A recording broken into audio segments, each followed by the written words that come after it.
Right, good evening. I'd like to call to order tonight's Lost Pines Groundwater Conservation District meeting. It is now 6:03 p.m. and we'll start the meeting. Again, welcome. Tonight's board meeting, Wednesday, November 15th, 2023. Again, it is 6:04, so welcome everyone. And first item is if we can please stand for the Pledge of Allegiance and the Texas Pledge. I pledge allegiance to the flag of the United States of America and to the republic for which it stands, one nation, under God, indivisible, with liberty and justice for all. And I honor the Texas flag.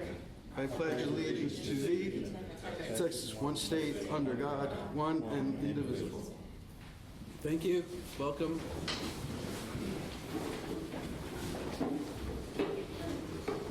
With that, we'll open with public comments on non-agenda items, and we will have a 3-minute limit. First up, I've got Mr. Jay Watson.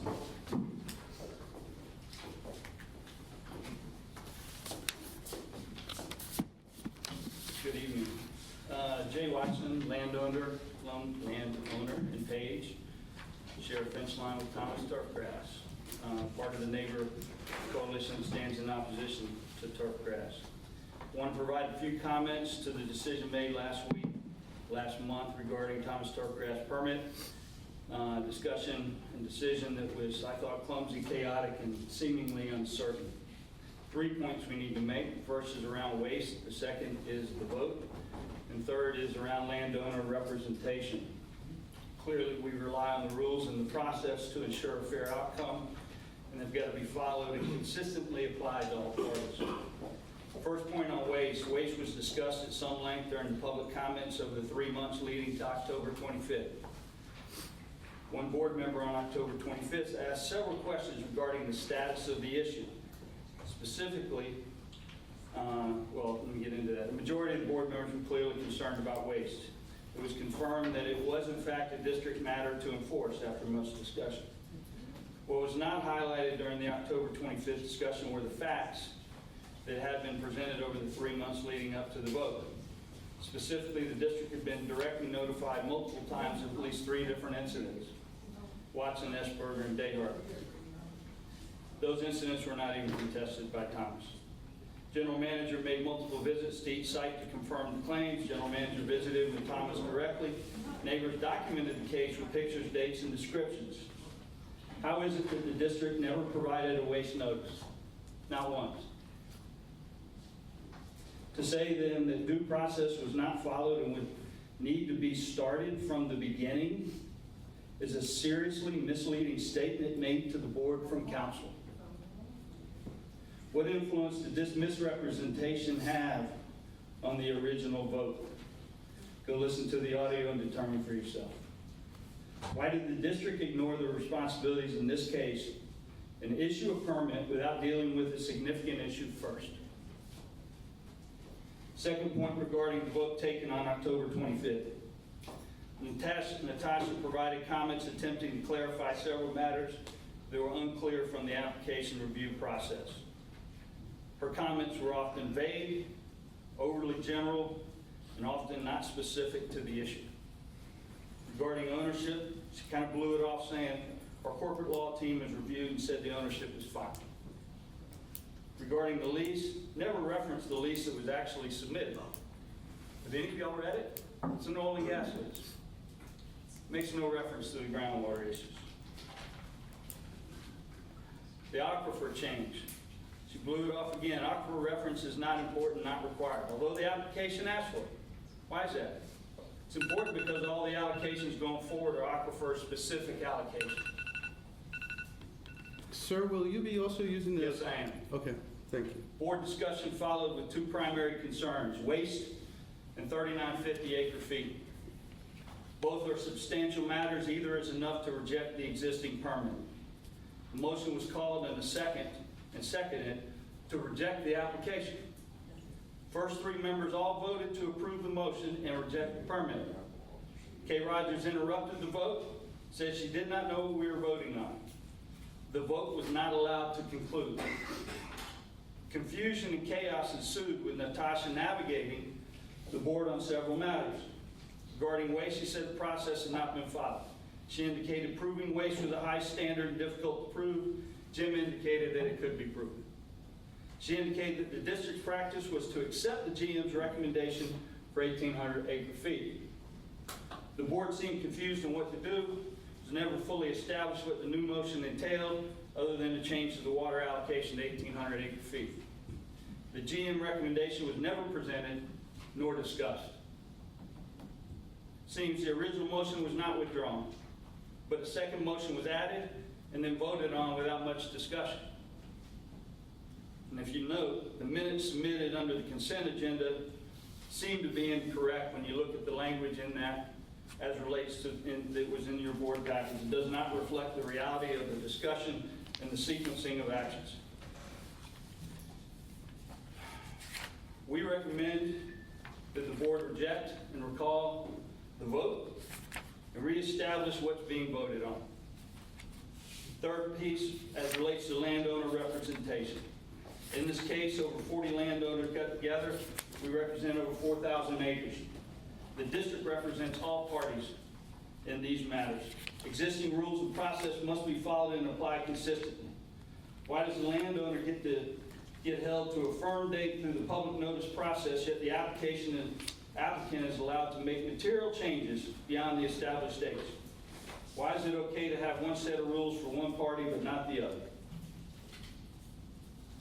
Thomas was allowed to make a minimum of 6 changes, variants, etc., post the deadline. I can't keep up with all the changes, quite honestly, and I'm not exactly sure I know exactly what the permit is at this moment. Why would the public not get an opportunity to view the materially changed application and have an opportunity to formally comment as a party to the substantially altered permit? Our contention is not to deny Thomas any water.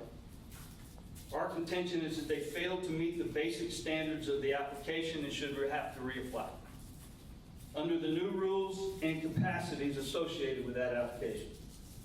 There are several options for more water allocation if that's what they need, and buy more land, they can lease more land. The viability of their business is not your concern. The allocation of water per the DFC and the drawdown associated is 100% your concern. Sir, the time is up. It's unfortunate that you accepted a problematic application to the demise of the existing rules, the process, and the stakeholders that you represent.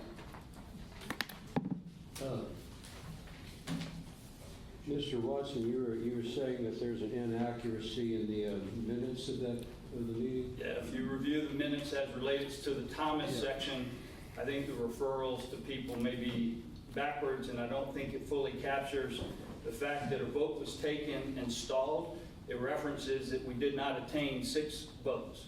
It was called. All right, the motion was not pulled off the table. The motion still exists, best I can tell from the audio.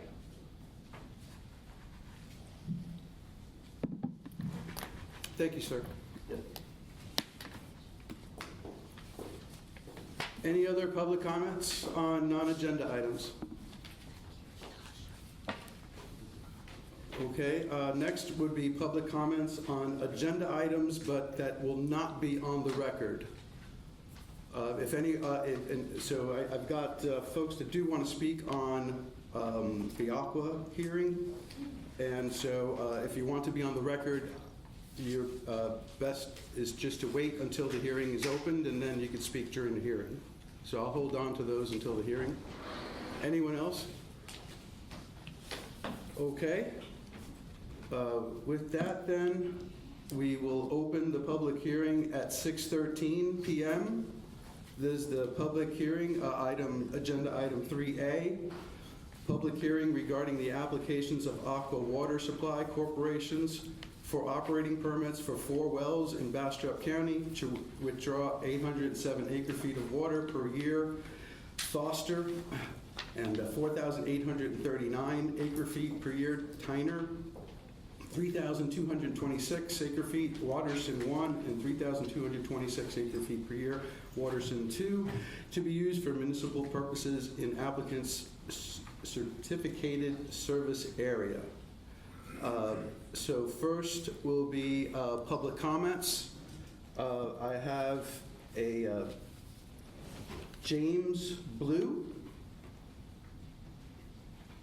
I believe it's Blue. I might have the last name wrong. Is it Lee? L-E-E? It could be a Lee, yes, I'm sorry. It could be James Lee. Yes, I'm James Lee. Could would you like to speak now? Yes, I would. Please do. Mr. Leek, how do you spell your last name, please? L-E-E. L-E-E.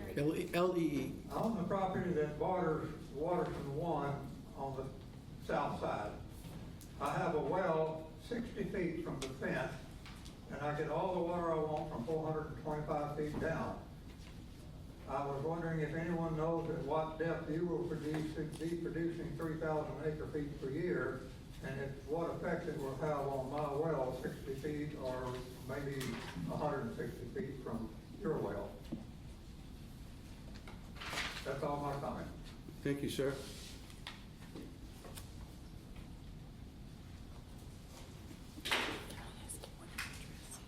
Sure. Mr. Lee, I've been trying to figure out the address of these wells. Do you mind telling me the physical address of where you are located? Is it on Waterston Road or?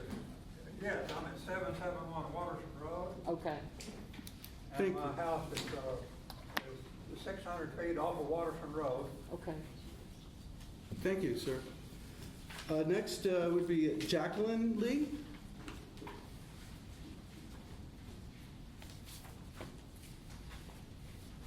I was wondering if Aqua Water, by doing these wells at this time, would reduce the amount of water coming from our well? And if it does, then what kind of compensation do we get for that? So we can still water our trees and cattle and things like that. And then I'm wondering, is there gonna be some kind of structure? Because there's a block that we noticed that's like right across from our house. And so I'm wondering, what we're gonna be looking at, the legs of the tower or a tower, or are they gonna put the tower, or if it's some kind of structure, are they gonna be putting it by the roadside or next to the road? That's what I'm wondering. Okay, thank you. We could certainly ask that. If someone would just jot that down. Okay. All right, next up, Mr. Andy Weir.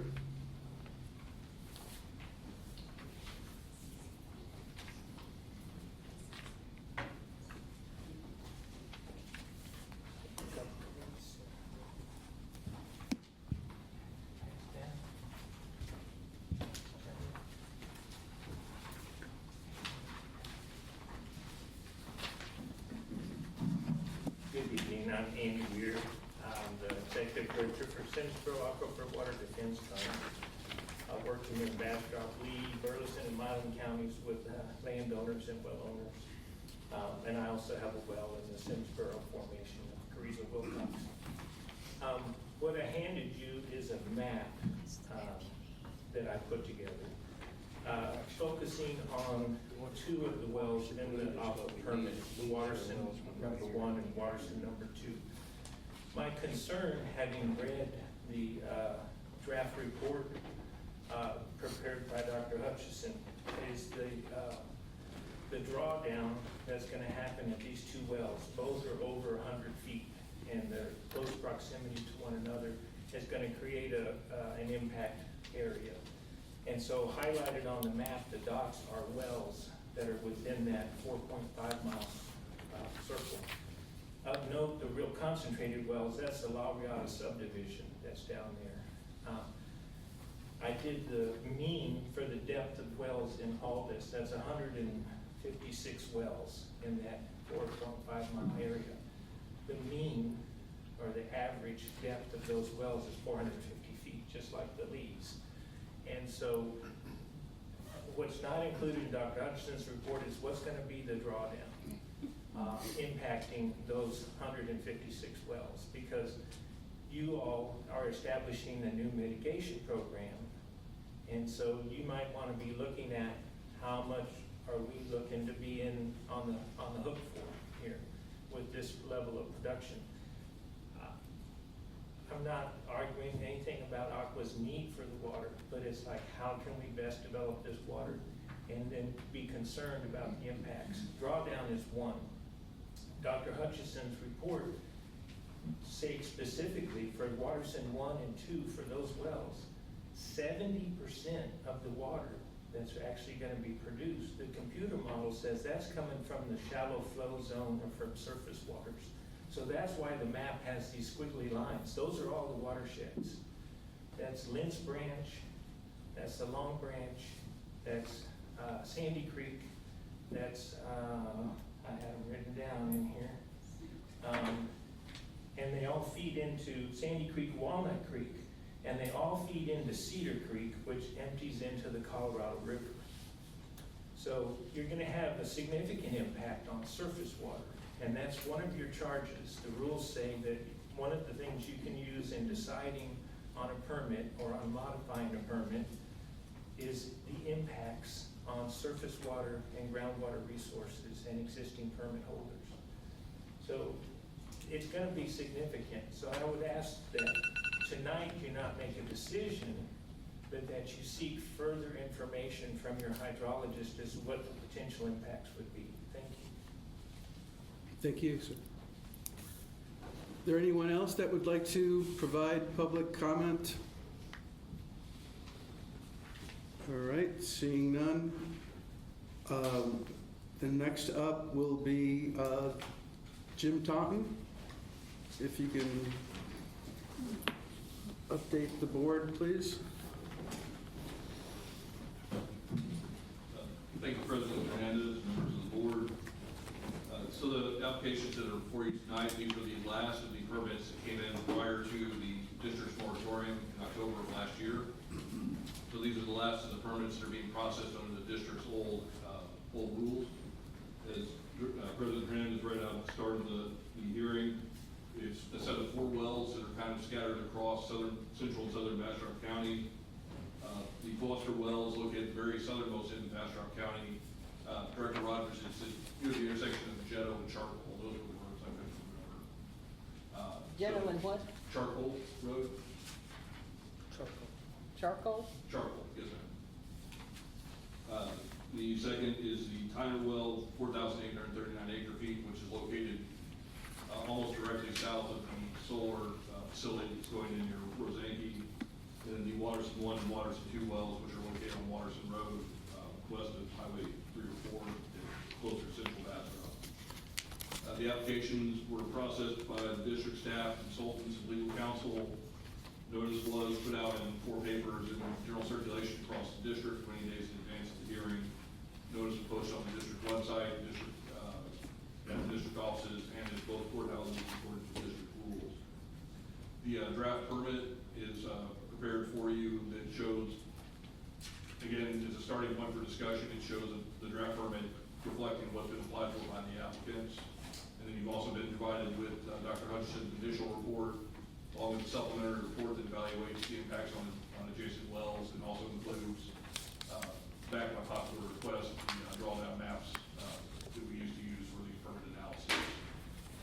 So at this point in time, as I said, the permit application has gone through review through the district staff and council. We prepared a recommendation starting point based on the application that was received. You've heard comments tonight that there may be some desire to see some changes to those, but we also have Bill Hutchison here to address the hydrogeology questions for you.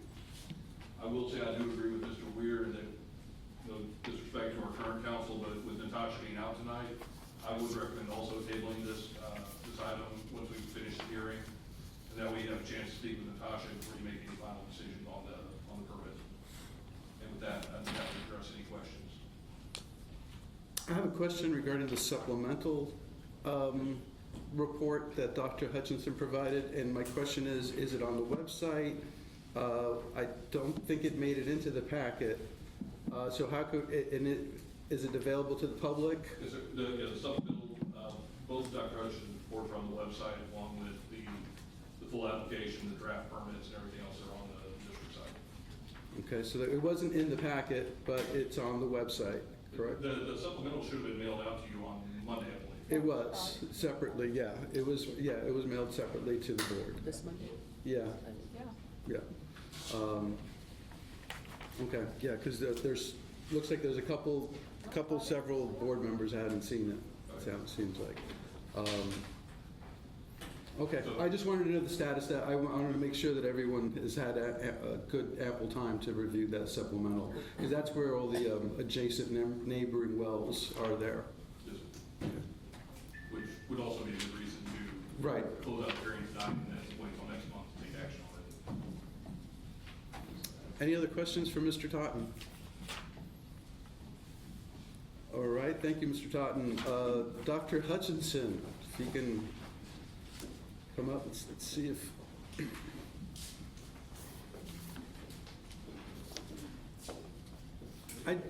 do you have anything prepared that you'd like to start off with, or? Well, Oh, you have what I the did slides? was, I recognized there'd be questions. I took a lot of the figures and tables from the report and put them on slides. We go through quickly, I won't go through all these in detail, but at least sort of show you that we got the well data. You can see the depth of these wells is in excess of 1,000 feet. That's the aquifer completion data. Go to the next one. More aquifer completion data. Here's the summaries of the pumping volumes, the drawdowns, and the sources of the pumping that we've already heard a little bit about for each of the 4 wells. Okay. And then, keep going. Then the drawdown hydrographs that were in the original report that show the attributable drawdown. We used, when I first put the report together, the request was pump each well individually and then use the other 3 as the observation wells. That was for the June report. Keep going. And then the next group is the water budget information that shows the source of the water. Yeah, just go through each of those. Then you get down to the Waterson one. Yeah, you can see that the shallow flow system in Waterson 2, 66% of the water is coming from the shallow flow system. And again, that's the outcrop? Yes, essentially that's the outcrop area. Right. Okay, go ahead. Okay, now here's what was submitted last week. Last Tuesday or Wednesday? Tuesday, Jim sent an email over and asked if he sent me a list of wells, could I supplement the report with nearby wells? And on Wednesday, he sent these 16. And so I ran them through real quick, the model results, to get information on what the drawdowns and the distance to each of the wells were. I used all 16 as monitor wells for each of the 4 simulations. And then summarize those in graphic form. I have a question, though, if you can go back to. Pardon? Are these, can I add these up? Are these can I take the effects from the Tyner well and add it to the Waterson 1 and add it to the Waterson 2? Is that the way it works? For a particular well, I could add these drawdowns up, and that would be the total drawdown for that particular well? Not exactly. Okay. Close, but that would not be I Okay. don't think that would be. Close may be good enough for us, though. It would be better to rerun the model with all 4 of them on. You know, Okay. and see what the effect would be. Okay. That would actually be the more appropriate way to do it. Okay, thank you. And that's partially because we're looking at 2 different formations, right? Correct. 2 Carrizo and 2 undifferentiated. Exactly. Yeah, you can see that layer 7, the Foster and the Tyner are both in layer 7, that's the Carrizo. And then the Waterson wells are in layer 9, which in that part of the county is considered undifferentiated Wilcox. So now these are in different layers. Before we move on, Jim, would it be possible, instead of well numbers, to have some addresses located with those? I would really like to on a county map to actually see where those wells are. And also, well, yeah, and we have the addresses. We have, So- well, we have the coordinates of them. I could put a map together that shows the location of the wells in relation to the 4 aqua wells.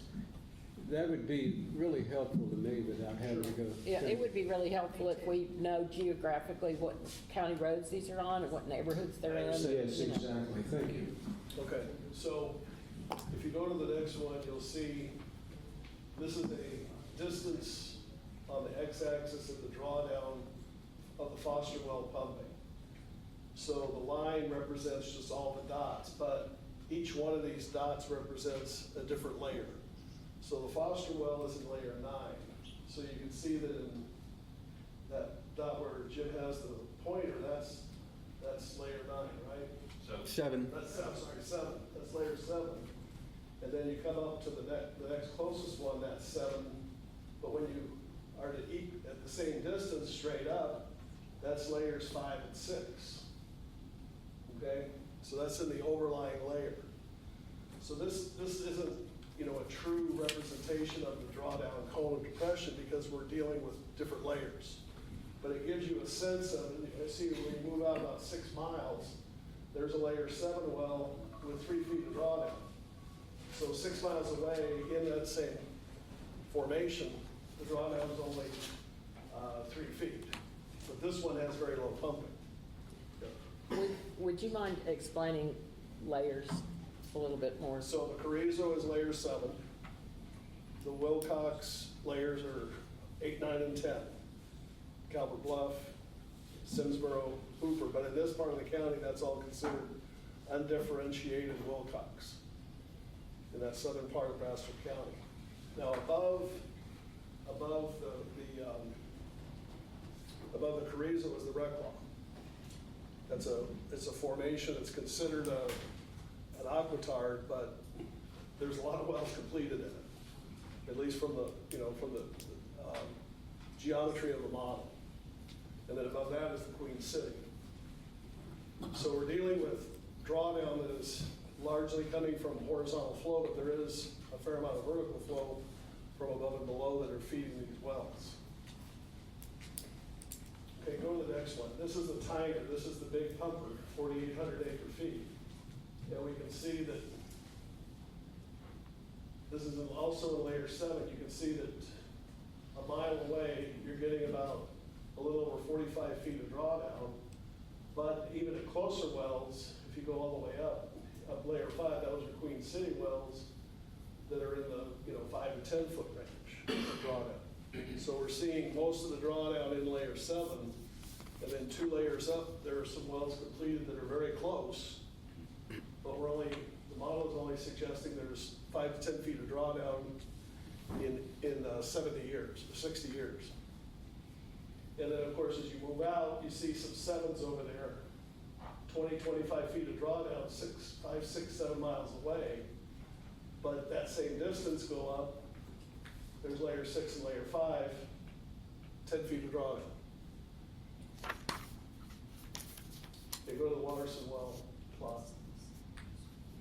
So Watterson, the same thing. Now we're pumping out of layer 9, part of the undifferentiated Wilcox. And we can see a fair amount of drawdown close by in layer 8, but when you move away 3 miles or so, then there's some layer 9 wells.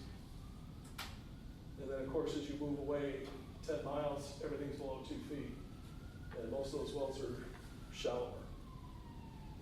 And we see a similar plot in Watterson too. They're close to each other. And then we have the drawdown maps. This is the attributable drawdown in layer 7 for the Foster well. This is the actual pumping zone. And we can see that blue area of 1 to 3 feet of drawdown extends out way down dip where the formation is very deep.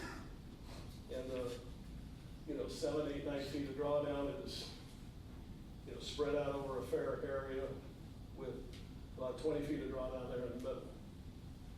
Now again, this one is the low pumper. This is only 800 acre feet a year. When you get into the tighter well, now we're seeing big effects, big effects over a wide area up to about 4 feet.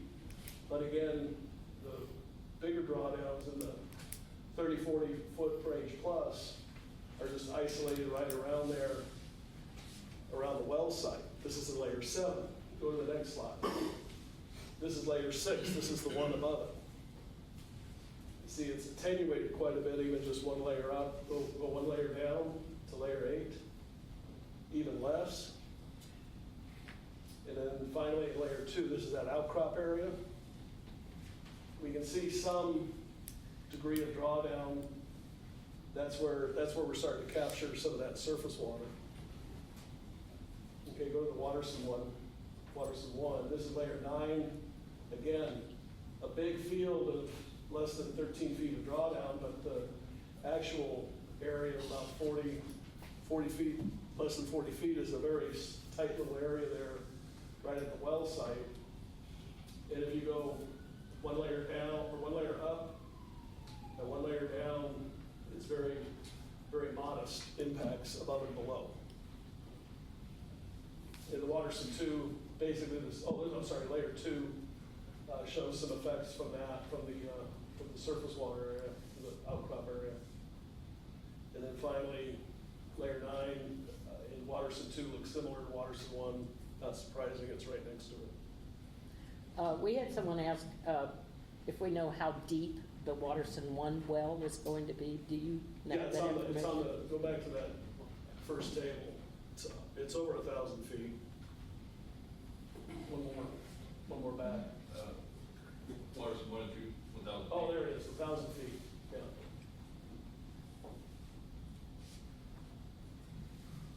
Yeah, we can see that the layering, this layer doesn't even begin until 316 feet in elevation. There's a surface elevation of 435, so the aquifer doesn't even begin until you're about 700 feet down. So folks with 400-foot wells in that area are going to be in that shallower zone where the impacts are are much less.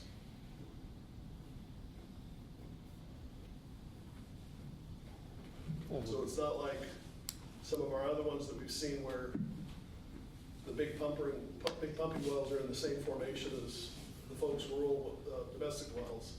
That's not the case here. Bill, concerning the Waterson wells 1 and 2, should we, as Elvis sort of suggested, if we want to see the total effect on nearby wells of the combined Waterson 1 and 2, we should just kind of add them together? What I would suggest, the safest way to handle that, since it sounds like you're going to be deferring this, is I'll provide another supplement where I actually run all the wells together at the same time and rerun the analysis. It's pretty simple to do. I think that would be the best way. Instead of sort of speculating and guessing, it'd be better to just have the numbers. Yeah, I would certainly appreciate that. Concerning the undifferentiated Wilcox, what's the nature of that formation? I've seen it on maps, and it's kind of isolated, and the Colorado River cuts it off from what's north. And is it well connected with the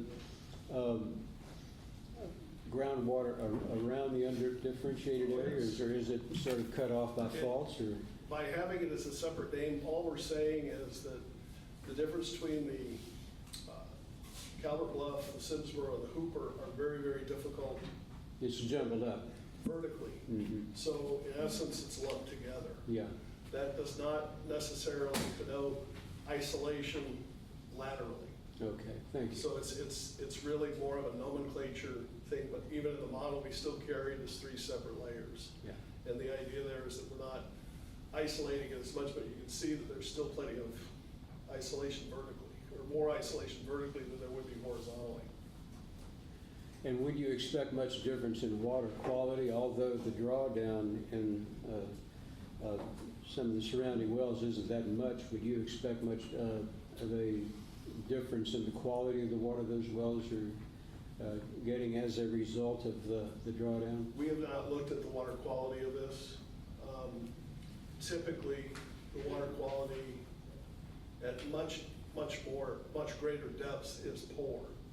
And so the question here is those drawdown cones that extended way down to the south, what would the potential be for bringing some of that poor quality water up and draw it into the wells? The drawdown cones suggest 1 to 4 feet, 1 to 13 feet, probably not that likely. I think of the two mechanisms to degrade water quality, lateral movement from depth or vertical movement from poor quality formations above, I'd say it's more likely that it would be coming from above, but even that's relatively low. But we haven't looked at that. Thank you. On your summary of results and conclusions, you have storage reduction and storage decline. Are those the same Same thing, thing? same Okay, thing. I just want to make sure. Thanks. Sloppy editing is what No, that that's is. all right. Just wanted to make sure. Yeah. I have a question on the surface water. I believe this is your slide. I'm not sure, this is just, That's Aqua's. oh, this is Aqua's slide? Okay. All right, then I'll leave that question to Aqua. Okay. I wasn't sure whose slide this was. Thank you. It didn't look familiar from here.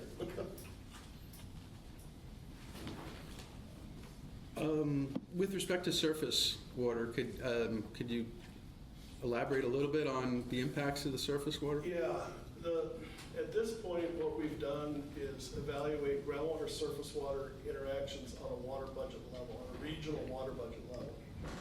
So we're seeing the tendency of wells to actually capture surface flow.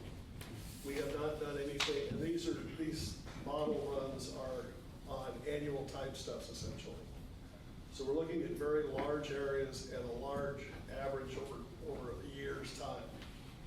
This does not represent the same thing as a detailed study that you would normally, when folks talk about groundwater surface water interactions, they're actually getting down on the river scale, walking the river, taking measurements, having piezometers in the alluvium, that sort of thing. Those are very useful if you're looking at a very site-specific problem. On a regional basis for the kind of things that we're dealing with in terms of permitting, annual water budgets, excuse me. Of course, it's a telemarketer. I didn't turn my phone off, I usually do. So basically, folks always say that the models can't do groundwater surface water interaction very well. Well, that's not true. It's true they can handle on a regional basis, on a time scale that we're dealing with, like I do, handles it just fine, because it sort of points to where the water is coming from. But it won't do the detailed stuff, but the folks that run around and do the detailed work on the rivers with the piezometers, the flow gauges and everything else, they can't answer the big questions. So it depends on what the question is. If the question is on a permitting level, sourcing the water, models do a great job. If you're interested in specific impacts at a specific river at a specific time, the field data do the best job. Thank you. Concerning the Cedar Creek and its tributaries, including Walnut Creek, a lot of times those creeks don't flow, but they will have pockets of standing water in them. And I know because I live out that way, that the standing water level is pretty much the same as if you drill a well, you would hit groundwater at that level. Is that going to deplete those creeks when they're not flowing but still have standing water in them? As time goes on and pumping increases, one of the things in this district is pumping has been relatively low historically. Mm-hmm. Permits have been issued to increase that by a dramatic amount. As that pumping comes online, all the model runs that we have done suggest that as that pumping continues, those wet, boggy areas and that high water area will probably not exist anymore. There'll be more persistent dry periods because the water levels will have dropped underneath it. So if Cedar Creek or Walnut Creek were to have, say, 2 feet of standing water that's not flowing, if the groundwater, if the water level drops even a few feet, you would expect those creeks not to have standing water in them anymore? Darren, I would right? say that it's more likely than not that those long periods with a couple of feet of water that doesn't move will be gone, and they'll just be dry more times than they are now. Thank you. Do your models take into consideration permits that have been granted but not pumped under? Yes, the DFC run, the way we run the model is we take the DFC run as a baseline, and then we add this requested pumping onto that. And so some of the charts you see in there show two lines where the drawdown is going, one with the DFC run, one with the DFC plus the requested pumping. Then the difference between those two represent what I call the attributable drawdown to that well. So yes, we're not looking at a virgin condition, we're looking at a condition that is already based on the DFC run, which includes a lot of the permitted pumping that has not begun, like recharge or NDOT, whatever they call it now, and LCRA and so forth. But when you say that historically pumping has been very low in this area, do you feel at all trepidatious about your models once pumping begins? Not feel. Part of the LCRA contested case hearing revolved around that very issue, is that without having that history of pumping, the models are guesses at best. And we won't have any real data until that pumping actually starts. And so the models will obviously be updated at that point. We'll learn a whole lot more once those wells actually do get started. And so at this point, no amount of testing, no amount of hand wringing, no amount of doing new models will substitute for actual field data when those wells actually turn on, and we can actually understand the dynamics of how those cones of depression will move. So when we call this the best science, it's not really science entirely, is it? There's a little. No, it is. It is the best science. Yes, it is. Because the best science is based on the available data. Since no pumping has actually occurred at this kind of level, those data do not exist. And so what we've done, or what we've tried to do, is given the fact that these permits have been issued, we've worked diligently to try and locate monitoring wells so we can get the best understanding of how things are going to react and respond once all those big permits do come online. So we have used the model as the best available science in order to improve our understanding of the system. If you just let the permitted wells just go on and no one collected any data, we would learn nothing. So at this point, our focus is get monitoring wells in so we can actually understand how things work, so we can improve the models. That was kind of that's one of the foundations of how the permits were issued in that staggered, tiered, phased approach. The idea was collect data on the first startup and then move to the next step. Well, that all got wiped out, but the monitoring well and the concept of collecting data to improve the models remains.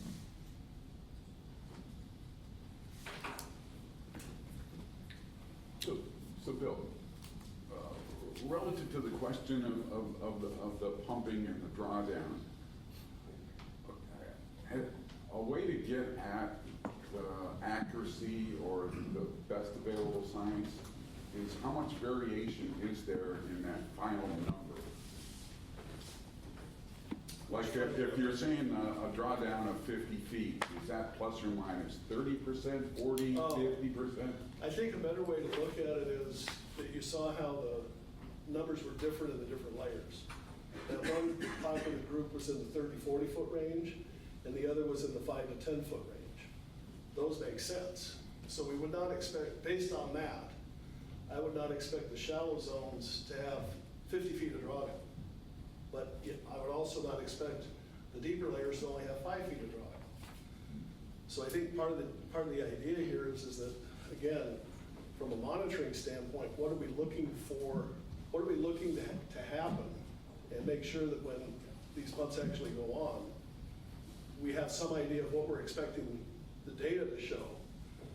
Because if it starts showing something different, when we know the model's no good, we need to improve them very quickly. So I wouldn't get hung up on precise numbers in terms of that error bar. I'd be looking, a lot of what we like to do is compare scenarios. We feel that's a lot more appropriate, a lot safer, given the uncertainties of the model. Thank you. Any other questions? Dr. Hutchinson? Nope. Thank you, Dr. Thanks. Hutchinson. Next up will be Aqua. Anyone from Aqua like to speak?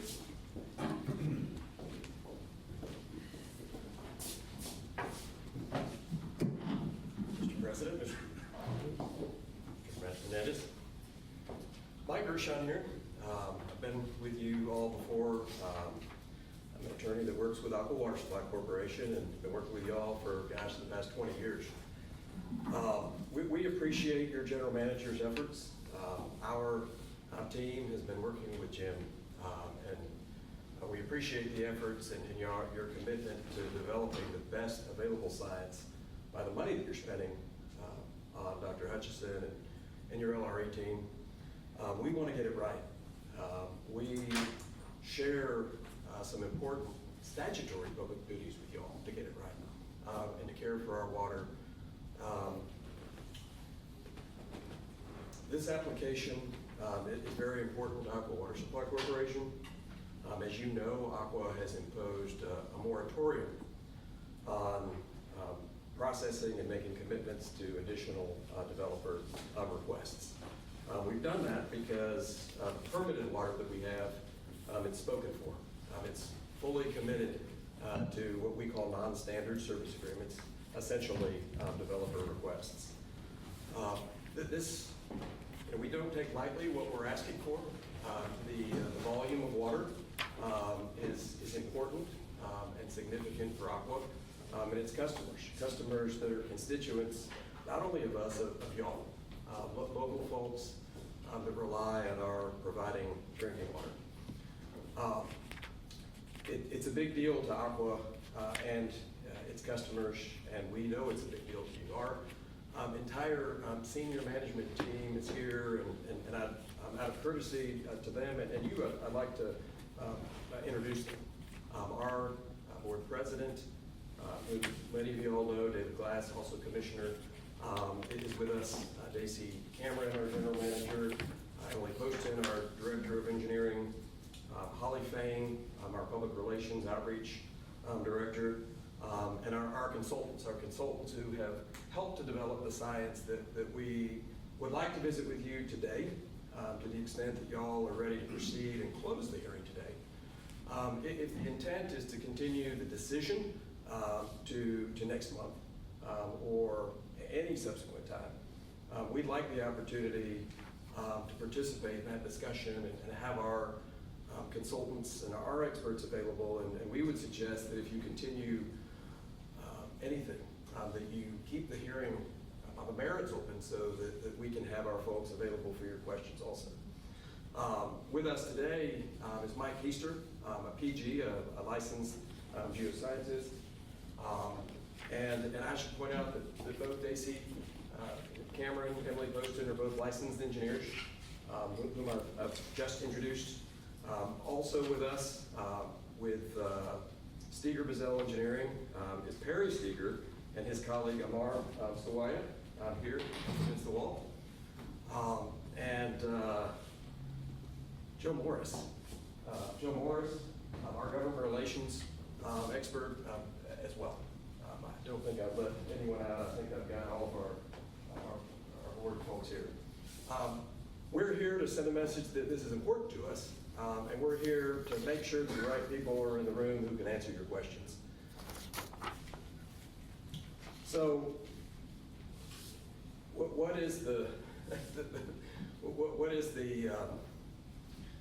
challenge that we're facing? It's unprecedented growth. Who would have known 10 years ago, 5 years ago, that we would be here today telling you that we have a moratorium on what we're doing with development. Now, the statute that governs what Aqua Water Supply Corporation does same code, water code, chapter 13, not chapter 36, it requires that we provide continuous and adequate service within our service area, within the CCNs that we talk about. All of this water that we're asking for is intended to meet the needs of the folks that live within that service area, that live within your boundaries. This water is intended to be used by the locals, by your constituents in your boundaries. So we appreciate the responsibility that y'all have. A little bit different from ours, but at the end of the day, we're all responsible for water. Y'all aren't going anywhere. Your team, your board will be here decades from now, as will Aqua. Aqua needs that water to be available for a long time. And our research tells us that we're blessed with good water, both in the Carrizo and the Wilcox aquifer formations that we're talking about with this application. So, with that, I know you have peppered Dr. Hutchison with questions. We have studied his reports. Again, the process that you all have in place to have your staff and your consultants review these applications is a good one. It's collaborative with the applicants. I know that your general manager takes calls from folks who may have even protested the application. We're pleased that no one protested the application. That doesn't mean that we don't take it seriously and that y'all aren't taking it seriously, but here we are on an uncontested application. I was prepared, and our folks were prepared to close the hearing and for y'all to deliberate today. We will have an agenda in our early board meeting to deal with the more complex issue. Our moratorium, the need to be proactive in developing this source of supply and to move forward with committing our financial resources and making next steps with implementing our engineering plans and engineering designs to bring that water online, to treat it and to serve people. So we are prepared. I think my judgment call is to limit my remarks and stand for questions. The conclusion that we have is we think that Dr. Hutchison's ultimate conclusion is correct. And that's focused on whether there will be well interference, whether there will be unreasonable effects ultimately. I mean, the criteria that y'all look at in your rules and under the statute ultimately ask the question, are there going to be unreasonable effects from this pumping? Our expert opinion, Mike Keister, our hydrogeologist's opinion is there will not be unreasonable effects. Will there be drawdown at the well? Of course. And y'all have asked some good questions based on information that you're reading in your board packet, primarily from Dr. Hutchison's reports. And we don't dispute what Dr. Hutchison's data reflects that y'all are reviewing and asking questions about. And we're on the same page with his ultimate conclusion. We're pleased that his and your general manager's ultimate conclusion is that these applications should be granted. And with that, I'll close my remarks, but I'd like for y'all to leave open the opportunity for our folks here in the room today, and if you're going to continue this, our folks who will come back and be prepared to help you all through to any technical questions that you have. So I stand ready for questions if I can answer them, and our team stands ready if somebody else is better situated for that. And we appreciate your consideration. If you're going to make the decision today, we respectfully request that you grant the applications as recommended by your general manager. Thank you for your time. Yeah, go ahead. Go ahead, Kate. You want to take a shot at answering this question about numbers? Okay. When I look at our well producers 2023 year-to-date, which we get every month, and it tells us what percentage of a permit is being utilized. And yours reflects 33.8%. Does that sound about right? I mean, that's being pumped now with a 66% committed, right? Is that what you're saying? The other 66% is committed Well, to? we have folks in the room who get to a 100% for you. We're in the ballpark. I thought it was a little bit higher, and the numbers Well, that we have. I'm just, you know. Based on the data you have, it might be, we were talking about current data, I think, through yesterday, which shows we've produced a little bit more.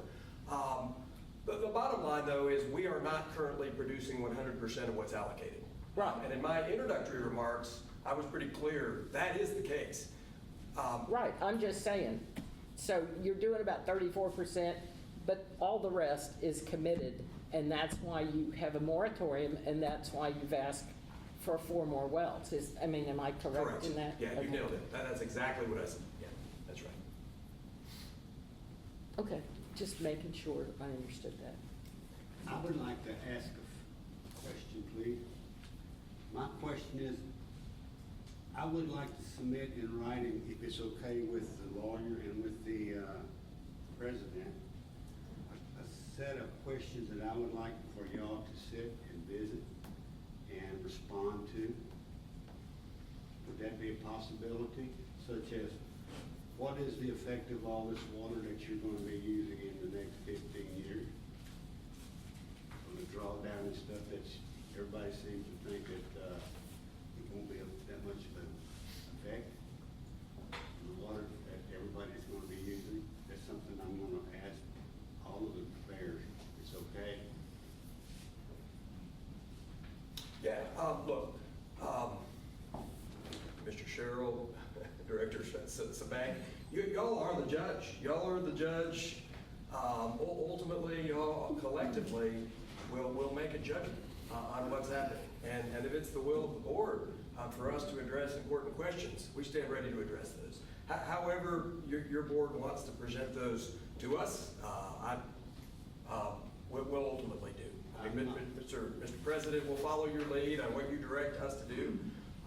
We're confident that we can respond responsibly and provide accurate answers based on the science and data that we've got. And see, that is the reason why I asked for the lawyer's opinion and for his opinion as to what I can and cannot do.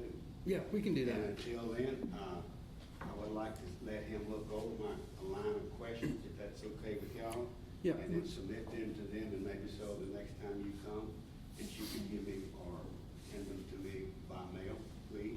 Yeah, we can have an opportunity for the entire board Okay. to provide additional questions through Natasha, and Natasha could pass that along for the next Thank you, meeting. sir. Appreciate it. Of course, Director Sherrill, of course. Mr. President Hernandez, I'm interested in next steps, just process-wise. And I mean, my hunch is that there may be another question or two. We want to be helpful. Of course, however those communications come, I think that it makes sense. Your legal counsel, Jennifer's here, and Natasha's partner and colleague. The moment we get those, we'll get to work. And if you all are going to call another hearing at your regularly scheduled meeting in December, with enough time to get that information to you, we'll move quickly. We'd like to have it in your board packet, so before you step back in whichever venue you'll be in, y'all will have had the opportunity to review it, and hopefully we can dispose of any concerns and answer your questions by then. Thank you, sir. Thank you. Could I ask you, you indicated that you agreed with Dr. Hutchison's analysis for the most part, correct? For the most part, You found it- and as far as you found it- details, Yeah. our technical consultant, our hydrogeologist is here to get into the weeds on details. Well, and you said you found his results acceptable, and Yeah. so, there are 3 wells that have a drawdown of, one as much as 163 feet, and so you find that acceptable. What level would you find not acceptable? Well, let me answer that, and then we can have Mr. Keister join me at the mic. What's unacceptable, and as reflected on his one page, it's a double-sided sheet. What's unacceptable is where A well owner is unable to get the amount of water that they need, that they have needed, and that they are using for their purposes. And so we would believe it would be an unreasonable effect, an unacceptable situation for somebody not to be able to get the amount of water that they need. Now, I can't speak to any decline in productive capacity. There may or may not be a little bit of productive, loss of productive capacity. You know, maybe they're getting, I don't know what the numbers are.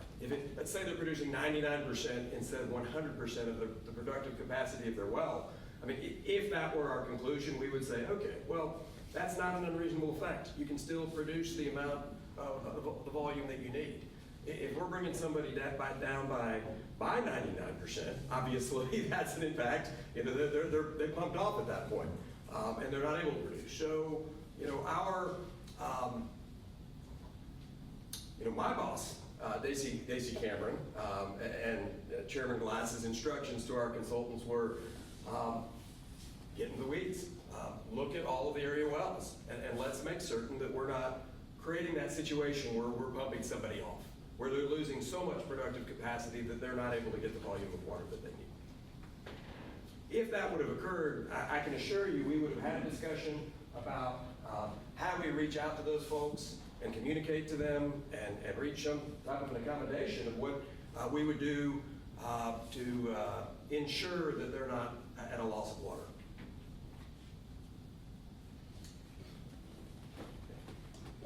Mr. Gershon, I have some sort of disconnected things. I just want to put them out there. Certainly, I believe that Aqua needs the water for the growth. I think they should have that water. And I think y'all are planning and using what you have pretty efficiently. So I'm not, that's my perception of Aqua is in that regard, I think you're doing a pretty good job.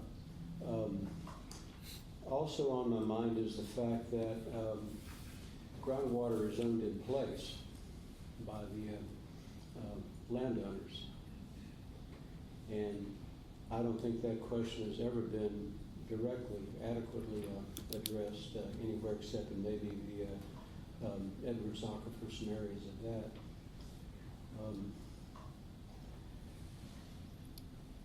I take it that all of the part of the county that these wells are going to be in and affecting are in your service area. Is that correct? I mean, Yes. Yeah, all of southern pretty much all of southern Bastrop County is in off the service area. Right. Are you able to? And well, I don't want it to be a trick question. I've talked to folks out there who real estate folks who buy and sell land, and when they come to Aqua to see about getting service to their areas that aren't served already, Aqua requires them to pay for the water lines going out there, not only just enough to service wherever they're going, but to service everything in between. Where Aqua water would come from and where it would end up on these properties. Is that accurate, or am I mistaken in that? Well, it's an accurate description of what the law allows, and I'm pretty confident that that's a pretty accurate description of our approach to working with developers. The water code allows public utilities, such as Aqua, as a water supply corporation, to require that developer to dedicate easements. Once the service request is filed, to dedicate easements on their own property, and to pay for that infrastructure that is required for that development. Even if that infrastructure is needed for others. Now, and I don't know exactly what our policy position is if we make a decision, say, to oversize a line. I'm not suggesting that you answer these questions tonight, but I just want to bring them up because I probably will want to follow through on them in a later time. But Say somebody had 10 lots he'd sold or has for sale and he would like aqua water to them, which they would require a 6-inch line going out there. But the distance between where aqua would be taking that water from to here, if it's going to supply the other properties, would require, say, an 8 or a 10-inch line. The developer would be required to pay for the 8 or 10-inch line in total rather than, say, a proportion of the line that he would need for his property? Look, I've dealt with that issue dozens of times for a number of clients, and it depends on the unique circumstance. I'm not going to get ahead of Daisy or Toya on that question. And again, I don't expect might be definitive best- answers to this, and it may be better to have it imprinted for him anyway. But Yeah, and look, I know that we're focused on groundwater today. We want to be an open book to y'all. I can assure you, our legal counsel to the Water Supply Corporation, I can assure you how they make their decisions is entirely in line with Texas law and policy. no, I certainly don't doubt that. But I take it you're not able, or at this time, you are not serving all of the folks up and down all of these county roads and stuff who would perhaps rather have aqua water than a well, or perhaps cannot even get a well or a very good well. So you're not servicing this area already, is that completely? Is that correct? And when you point, I'm not sure what you're pointing to. Our exhibit? Everything south of Bastrop, let's say, to the Highway 21 and Highway 304 down to the south of the county. Well, look, we're serving. I mean, Ms. Cameron, it might be helpful to provide some details about where we are serving in that area. Hello, everyone. We're not serving every property.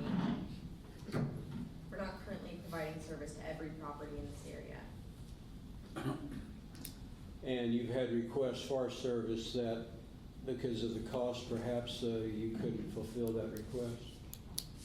So anyone that's a qualified applicant will receive a cost summary for us that reflects what our cost would be to provide that service. And nothing more. There's no upcharge because we are a nonprofit. And each applicant, the cost summary that they receive is reflective of just what they would need to pay to get service. So for example, if they need a 6-inch line to get service and that line happens to span other properties before it gets to them, that is included in the cost. If Aqua wanted to upsize that line for additional capacity for other customers, we would upsize that line at our cost. Do you have any idea offhand, say what percentage area-wise of this area south of Bastrop between Highway 21 and say 304 that you are providing service to? Well, that's an interesting question because if I were to say, give you a percentage of the parcels, that wouldn't necessarily be reflective of a percentage Yeah, of the that's, parcels may be a better way to look at it. I realize you can have a 5,000-acre ranch out there that would require one connection. So the parcel-wise, about what percentage of them do you think you're presently servicing? I'm just gonna guess. My guess is around 50%. And what are your plans, or do you have plans for increasing that service where it doesn't exist now, or increasing the size of the lines where they do presently exist? Our decisions to upsize lines will be based on development applications that are made in the area. So if we know of a big development that's coming in, we'll make decisions to improve our infrastructure to be able to serve those customers.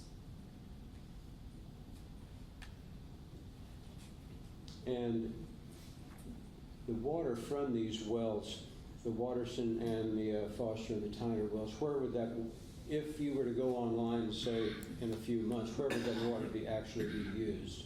Would it be used in the southern part of Bastrop County, or would it be used elsewhere? So the shaded blue area on your map is meant to represent the area that the water from the wells would reach. So you would use these wells to expand your service in this shaded part of the area? Yes. And really nowhere else substantial? Just practically speaking, the way the system's designed, it wouldn't reach other areas The water would, from the wells would be treated either on-site or it would be sent to a treatment plant. And from there, the way the system's designed, it wouldn't go north of the Colorado River or south of the county line. Thank you. Yes, sir. Any other questions? My only question is there any further report or study that you would like to submit other than, or is this just a one-pager? Because I heard reference to studies that you've done regarding impacts to wells. Is that something you could share? Is there anything additional that you could share, is I guess my question. There's an application filed that I believe you all have admitted, and there's information in our application file. Beyond that, no. And we have Mike Keister here prepared to share additional remarks. This is your judgment call. It may be more efficient to know what your technical questions are. I'm kind of reading y'all and assuming that a majority of y'all are wanting to come back. And it's probably more efficient that we bring Mike in front of you, and if you need to swear him in, and have him provide more technical information for you. Okay. We can bring him up now and talk about science and impacts, but I think it might be more efficient to do it if we're doing it next month.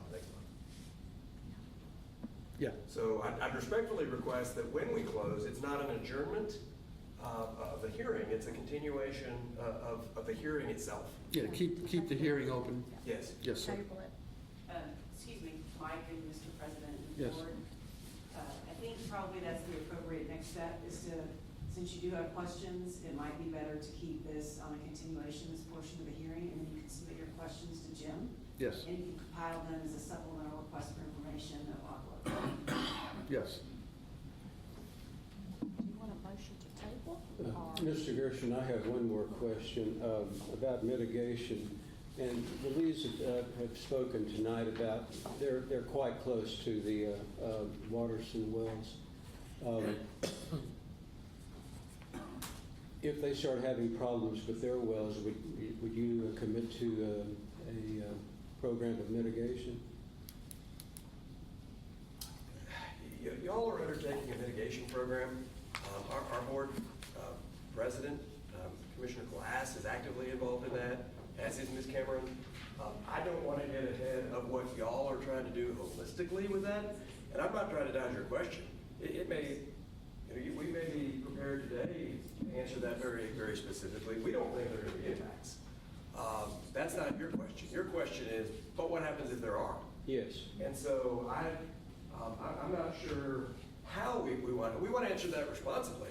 And I think the answer is we believe in your regulations. We're actively involved in your mitigation process. Y'all are taking steps here that haven't been taken anywhere in the state. Y'all have spent a lot of time in Austin during the legislative session talking about the M-word mitigation and thinking about how it's going to work here. Our problem is that our funds for mitigation are limited. And Understood. Once the wells down in Caldwell County come online, we're expecting domestic and agricultural wells down in the south end of the county to require mitigation also. And we don't have the funds to mitigate everything perhaps that we see coming at us. Yeah, and we will remain engaged in that process. What I can say, the good news is, I think, what I know is that Mr. Totten, Dr. Hutchison, Mr. Keister are all relying on best available science. Okay, and that's the right thing to do, and that's the only thing that we can do. We have to rely on best available science. Dr. Hutchison has said we'll learn more as we pump. That will generate more data, and we'll know more about aquifer parameters, and we'll get smarter. Y'all will have more. You'll be more well informed on how the aquifer operates as a pump. we're committed to relying on that information. There's not information, there's not data that's different that Dr. Hutchison is relying upon, that we're relying upon. I think we're all on the same page as we look to close out 2023 on, what that best available data is. Your regulatory programs have evolved over the last 20 years that I've been working with y'all. And Aqua has been very supportive and engaged in how it will evolve to responsibly manage this resource.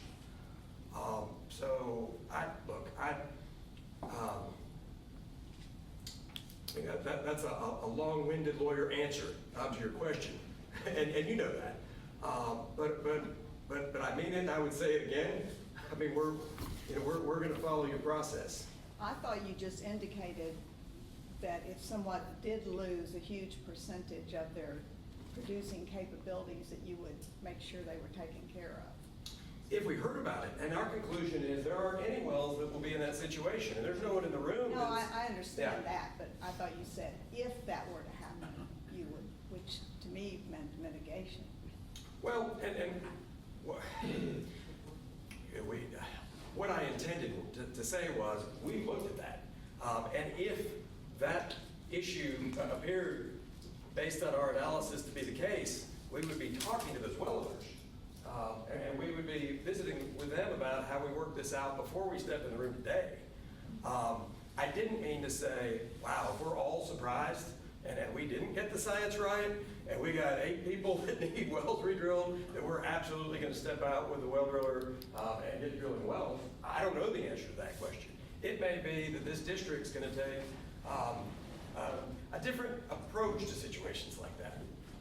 And I'm not trying to dodge the question. We're supportive of what y'all are doing in a very comprehensive, holistic way to figure out how you're going to develop a mitigation program. I mean, you see Ms. Cameron and Mr. Glass at your meetings, those of y'all who are participating, we're engaged in that process. I'm not prepared to say today that we're committed to re-drilling every well from somebody who shows up and says, I was impacting us. I'm not saying we won't or we will.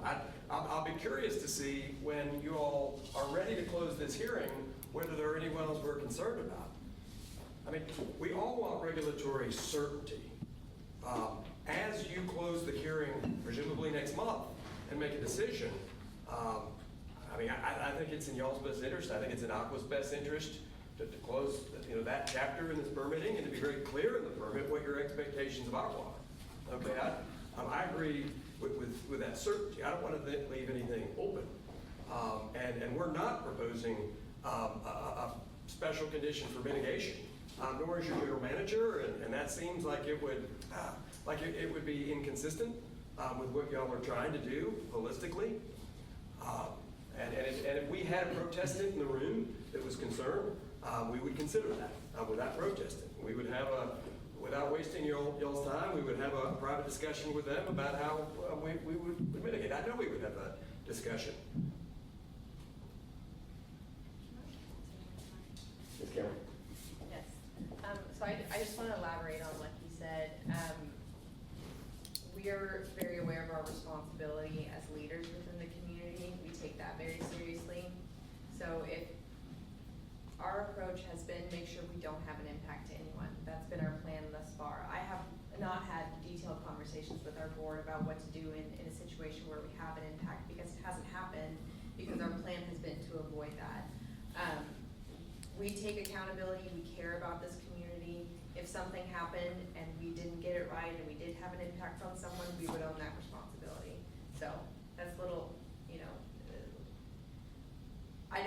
I think what Mr. Gershon's saying is we don't want to commit to funding something that we haven't verified, which of course makes sense. No, that's but understood. we take our responsibility very seriously, and we love this community. So. Any other questions from the board? All right, seeing none, thank you. Thank you. Thank you. So at 7:22 p.m., we will continue this hearing for till next month. We will not close the hearing at this time. And we will, I guess, do we need a motion on that, Jennifer? Do we need a motion to make it, to continue the hearing? Or can I? I don't necessarily know you need a motion, but you definitely need a date and time that you are. Right. Right. Suspending the conversation to the next month. And place. Do you have something, Mr. Totten, you have something to say? I was just gonna add on that we do need to, as you close it, you need to go ahead and announce the next meeting will be December 13th. December 13th at Giddings And 6 p.m.? at 6 p.m. So it'll be December 13th, the next board meeting, 6 p.m. in Giddings. And that will be the continuation of this hearing. Thank you. So with that, that's at 7:23, that's been announced. So with that, we will move on to the next agenda item. Agenda item 4, consent agenda. Consent agenda items are routine and will be enacted by one motion. There will be no separate discussion or action on these items unless requested by a board director. I'd like to pull item A, the minutes, October 25. Okay? Anybody else would like to pull anything else out? Okay, how about we have a motion on the other remaining items? I'll make a motion to approve the consent agenda without the minutes included. Hear a motion? I'll Any second. Second motion for the acceptance of the consent agenda without item A. All those in favor? Aye. Any opposed? With that, that motion passes. So item 4A, Mr. Cook. Mr. Watson pointed out what he perceived as some errors in the minutes as they pertain to the Thomas Turfgrass discussion. What to do about that? Should we hold that item and go back and have staff look at the recording of those of that discussion, and or I believe staff had reviewed that discussion.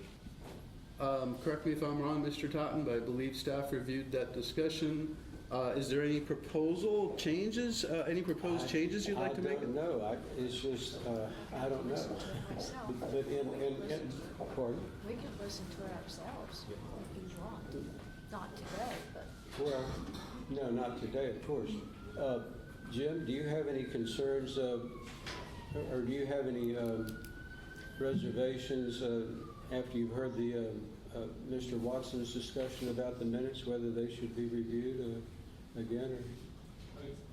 We can go back through the audio and work with council to see if there are revisions that need to be made.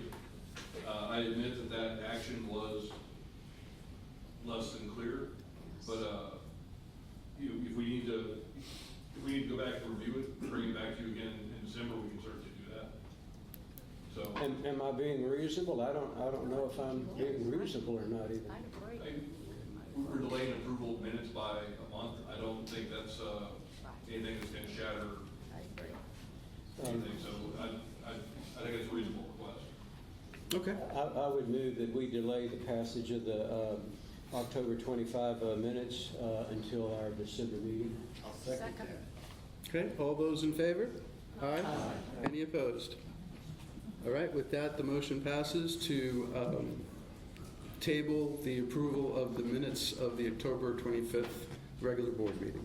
President Hernandez, Yes. who's the second on that? Billy? Billy Sherrill. Thank you.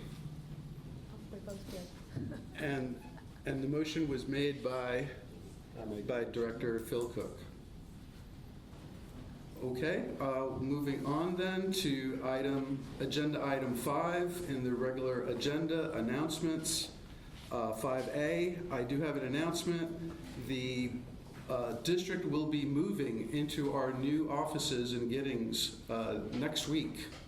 The movers are coming in over the weekend, starting to pack. They're going to be packing Monday, and on Tuesday, the district will be moving from the offices in Smithville to the new offices in Giddings. Given next Thursday and Friday are holidays, with Thanksgiving holidays, the district offices will be closed then for the next week. due to the move and due to the holidays. So next week, the board will be moving and all their equipment and computers will be all packed up. So the Monday, Tuesday, Wednesday will be their move day and they'll not have access to equipment. And then the holidays. So when starting Monday the 27th should be the first day at the new offices in Giddings. Anything additional? You're good? Okay. So that's the first announcement, and that's my only announcement. Anybody else have announcements? On that, will that give them enough time to get everything in order for our next meeting? Yeah. I mean, we'll still have another 2 weeks before the meeting. We have another 3 weeks before the meeting. It is compressed because early this year, we voted to move the meeting to the 13th from the 20th. So this is a compressed month coming up. And we'll keep that in mind when working the questions to Aqua and get them to you as quickly as we can. Are any other announcements? Alrighty, moving on to regular agenda 5B, the discussion, consideration of, and possible action on the applications of Aqua Water Supply Corporation for operating permits for 4 wells in Bastrop County to withdraw 807 acre-feet of water per year, Foster 4,839 acre-feet per year, Tyner 3,226 acre-feet per year, the Waterson 1, and 3,226 acre-feet per year, Waterson 2, to be used for municipal purposes in the applicant's certificated service area. I will entertain a motion to table this for next month? We doing this or we're not doing this? No. Motion to table. All right, I hear a motion to table item 5B till next month. Second. And a second. All those in favor? Aye. Any opposed? No. Okay, so 5B will be addressed December 13th as previously announced. Item 5C, the presentations from LRE Water. There were 2 presentations, one on the 3D modeling and the second presentation regarding the monitoring well program. So up first will be Vince Claus of LRE Water. And everyone should have hard copies of these 2 presentations.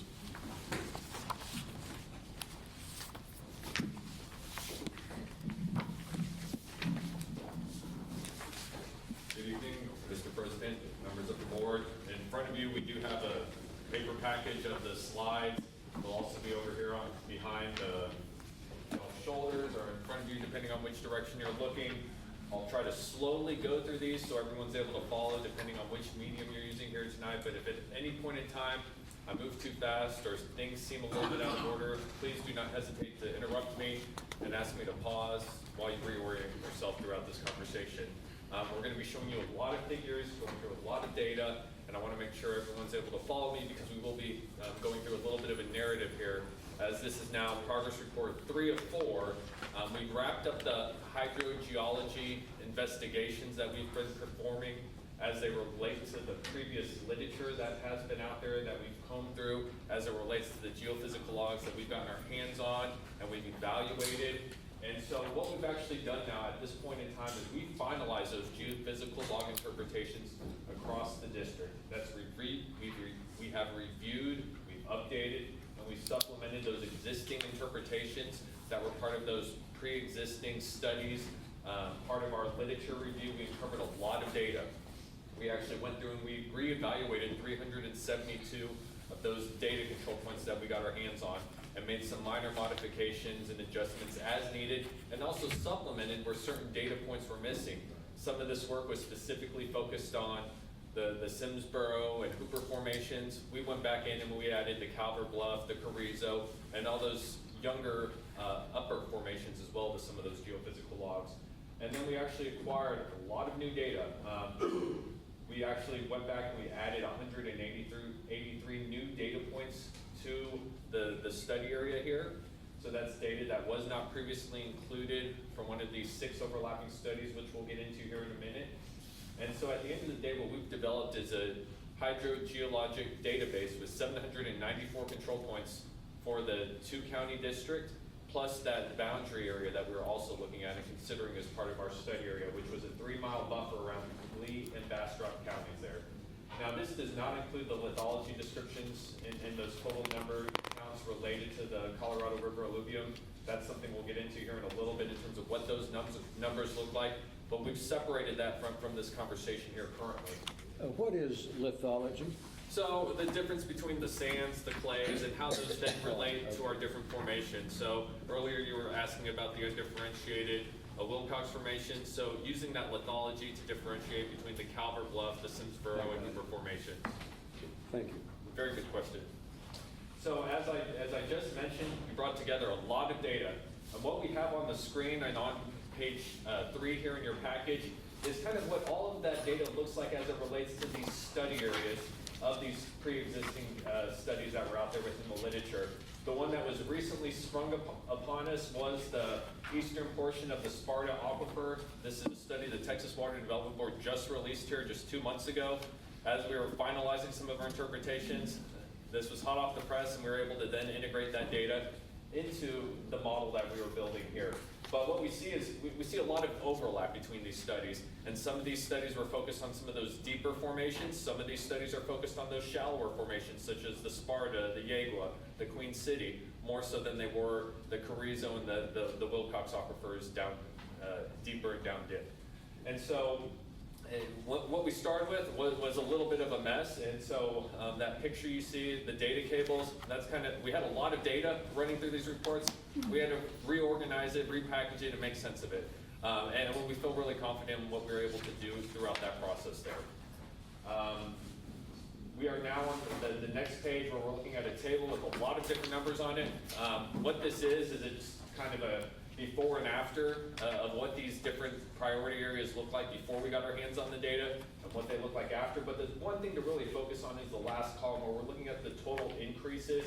So that very last column there is the % increase for these different data points. The shallower formations such as the Cook Mountain, Sparta, we have to remember that these only occur on the eastern portion of the district, so we don't have the luxury of the data availability that we do for some of those deeper formations that exist over on the western side of the district. But what we're looking at is we're looking at 100% increases for the Cook Mountain, a 27% increase for the Sparta, 131% increase for the Queen City, 70% for Red Bluff, 57% for Carrizo, 97% for the Calvert Bluff, 67% for the Simsboro, 84% for the Hooper. Yes, sir. % increase in what? So from where we were before to where we are now in terms of the data control points that we have district-wide. And so, for example, with the Simsboro, we had 247 data points with all of the different literature that we brought together and overlapped. But then we were actually able to supplement that, go back and supplement some of that existing data where those data points were missing, but then also added with new data points that we introduced throughout this work. So we went from 247 Simsboro sand well control points, lithology points, to 412 at the end of this work here. So we're going to quickly go through the different priority areas and just quickly touch on the differences in geology. So those geologic units which correspond to our aquifers. We're going to start here with the priority area 1, which is the northern Lee County area. This is what I was previously referring to, how some of those younger formations, such as the Cook Mountain, they're not necessarily apparent quite yet the way that geology is dipping towards the Gulf Coast. It's pinching out the further you move west. So some of these younger formations we're not quite hitting on when we're up here in northern Lee County. So we're really focused on the Sparta sand down through the base of the Wilcox there when we're up in this area here. And then once again, the Colorado River alluvium is not part of this system over here. So if we want to move to the next slide, which is priority area 2, which we have a whole suite of units. We have everything from the Colorado River alluvium down through the Yegua, Jackson, Cook Mountain, Sparta, all the way to the base of the Wilcox, which is the midway group there. We were looking at all those formations when we were down in this area in southern Bastrop County. What we have on these maps too are some orange dots, some blue dots. Those blue dots correspond to the data points that we were able to introduce through our work. The orange dots correspond to some of those existing data points that we were able to aggregate, bring together through this research. And you'll notice there's little black markers on the top of these dots. All of those black markers, those indicate where we actually were able to go back and we were reviewing what was previously done within the literature. We were modifying, updating, supplementing as needed.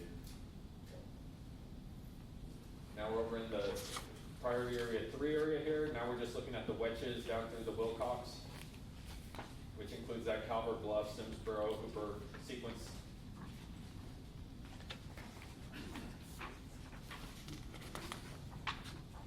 And then down here in southern Lee County, where once again have the whole suite except for the Colorado River alluvium.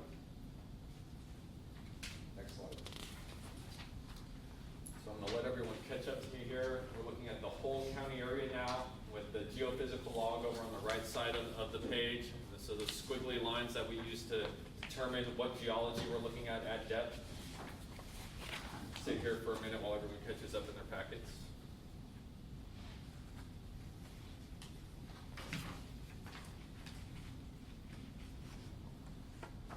So the two things I wanted to point out here are on the left side, this map. This is that geographic distribution of the well control points that we're using to correlate the subsurface geology, which then correlates to those subsurface aquifers that we're interested in. On the right side of the screen, that's just an example of what a geophysical log looks like. We call this a type log, where it's very well studied, well documented in terms of what that looks like on those geophysical logs as we go down on our resistivity and spontaneous potential curves. Those kicks that we see on those curves from left to right, that's telling us if we have a sand body or if we have a shale body, and we're able to correlate that as we're going through the sequence there to our different formations or different geologic units, which are our aquifers. That line of faults running down the middle of the county, From northern Lee County down into yeah, I'm Bastrop struck County. with the number of wells on the east side as opposed to the west side. Is there a reason for that, or is it just because? So I think the one thing you'll notice as you're making that drive down to Giddings is there's a little bit more of an increase in oil and gas activity. So as we get on the east side of that structure, that's where we have some of those older oil and gas fields, some of those fields that are currently active. When you see those oil derricks going up and down still, that's related to all that oil and gas activity that we've actually had over here south of Lexington and towards the Giddings area as we start moving over into Washington County. That's a luxury of living in Texas. We have a lot of oil and gas data that we're able to use to study our aquifers. As we move further my apologies, further west of Lexington, all those oil and gas fields are tapered out, and there's not much to go off of there. So that's what that gradient is explained by. So I just wanted to pause and quickly revisit what we're talking about when we're talking about some of these depositional systems here. The depositional systems that are responsible for the creation of the Simsboro, the Carrizo, very similar to the present day Colorado River. We have a meandering river system, we have oxbow lakes, we have cutoff channels where some of those meanders get cut off when they get too close to one another, and then they form an oxbow lake. When we have these systems meandering, migrating across the landscape, we're getting deposition of sands, silts, and clays. When we have our big flood events, and then the water goes over some of those natural levees, some of those younger terraces or bluffs, whatever you're used to referring them to as, we get that deposit of those silts, those clays. And so this type of current present day river system is actually what's responsible for some of these older formations and the way those systems were deposited. So what I have on the left side of the screen, the left side of your page, is just a representation of all these different types of geomorphic features, these landforms that get embedded within the landscape, which have a control on those sands versus clays in terms of how those are distributed. So it's not a uniform blanket, a uniform distribution of sands. There's a lot of variability in our systems. And so one thing that we noticed when we were revisiting the literature is some people, they like to pick the top of the Simsboro sands. Some people like to pick the top of the Simsboro formation. That's two different ways of going about doing this. Do you pick the top of that sand package, or do you pick the top of that formation? And so that's one thing we sorted out through all this, and we like to default to the formation top. And then from that formation top, you can then go to a percent sands, and that sands within that interval. But that's one thing that I wanted to point out here is there's a couple different ways of doing this. We defaulted to the top of formation is our pick. which is more common. It's what most people are doing, but it's not always the case in terms of how these are picked. Sometimes you're at the base of a shale or top of a shale, and that's what I'm using this image over here on the right side of the screen to indicate. So we have point A, point B, point C, those could represent wells. Depending on which way you're doing this, you might get some minor variations in those interpretations. Once again, these are interpretations, but I think for what we did here is we provided some sort of uniform structure in terms of how we were going about doing this by sticking with those formation tops. You get a lot of fluctuations and variability when you just go for those sand tops. And so we wanted to make sure what we were doing is uniform, it's defensible, and moving you towards the best available science here at the end of the day. So we put together a series of cross sections just to demonstrate what some of these faults look like within the subsurface geology, help you, the board members, understand kind of how we're using these geophysical logs to correlate our different formations. And as you can see from this one here, this is what we're calling A to A prime. It's over there on the southern half of Bastrop County, so south of Bastrop, south of the Colorado River. As we're close to Travis County, we don't have many formations to look at it in that area. We're looking at the Hooper, and then we're right into the Midway over there. But then as we move further down dip, so this is moving to that very southeastern edge of Bastrop County where it approaches the Fayette County line, we have the whole suite of formations where we have everything from the Sparta all the way down through the Midway group here. So that's what we're looking at here, is those dipping beds and also how they intersect faults. What we have on the map here is some of those faults that were used in the most recent GAM. We've plotted those across the cross sections here, so you're able to better understand what those actually look like in terms of how they are being impacted by the subsurface geology. This one specifically here is in Bastrop County. As I mentioned, south of the city of Bastrop, south of the Colorado River is kind of what we're looking at for that generalized area. Once again, and actually I'll make this point on the next slide if you don't mind going to B to B prime here. Now we're just north of the Colorado River, north of the city of Bastrop there. Same trend, we're going down dip. We also have the faults on the screen again here. One thing I want to point out now are the differences in the black lines, the red lines, the blue lines. You probably noticed it on the last cross section.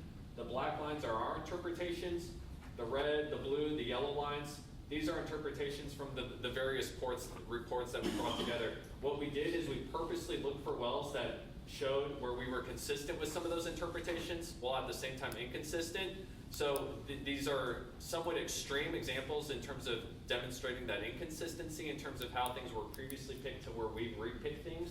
However, we purposely did that, and this shouldn't be thought of, this is a blanket statement for the rest of the study here. We were specifically looking for some of these wells to highlight how there's some minor differences in how we went about making some of these interpretations. And those interpretations, those differences, sometimes it relates to something related to the derrick floor, the Kelly bushing. If these were on a drill platform 20 feet above land surface, some of those things didn't get accounted for in some of those past interpretations. And those 20-foot differences are what we were able to pick up on and then correlate back to those actual measuring points when they actually had the oil drill platform still in place. But then other discrepancies, other differences, they're really related to, were they picking the top of that shale or the bottom of that shale, the thing that we just previously discussed here in terms of just, it's a preference in some regards. So nothing too dramatic, nothing too out of line, but there are some differences that appear quite dramatic, such as this very last log down here in Fayette County. You'll notice the Simsboro top. We modified that by about 200 feet on that one log down there. So now we're over into Lee County, just on the southwestern boundary, just north of the Bastrop-Lee County line here. Once again, providing another representation going down dip, so towards the Gulf Coast as these formations are dipping, getting deeper. This one's going across the Milano fault structure there. We're able to kind of see what that looks like with respect to the faults and some of those offsets as you cross those faults. Now we're into D to D prime, which is running just north of Lexington, down along the northeastern county line of Lee County. This one actually does a really good job the way we cross the fault. So if you look at the two red lines on the left side of the page there, you'll see that graben structure where we drop down on one side of the fault, and then you approach the next fault, and the formations actually jump back up. This is that graben structure that people refer to. This one here is an example that we brought into the discussion, and so it's going from Bastrop County to Lee County. But this is an example that we included just to show how funky some of these old report pics were sometimes. This report specifically has, or these two wells in here specifically related to the Navarro Formation, so show quite dramatic differences to where those formation tops actually are. The log that's the 5th log on the page, where the red line's actually beneath the log. We don't know how to explain that. Maybe it was a typo, maybe something happened, but they were actually picking the formation deeper than the log actually existed. So there were weird anomalies that we identified in the data early on, and we made sure that we reevaluated those as part of this process, and that's what I specifically wanted to point out here. And then now we're down in the southern half of the counties once again, going from southern Bastrop now into southern Lee County as we're making that transition from that southern edge all the way to the northern edge of the district there. And now what we have is what we're calling kind of our regional true strike cross section. This is where we're following that Milano fault system from southern Bastrop County all the way to northern Lee County. We try to follow it as closely as possible, just to show that when you are following the true strike and you are within that system, things are fairly uniform, fairly consistent, as you would expect as you are going along that true strike line there. So next steps. I'm on the second to last page now before you get to the very nice picture of my headshot.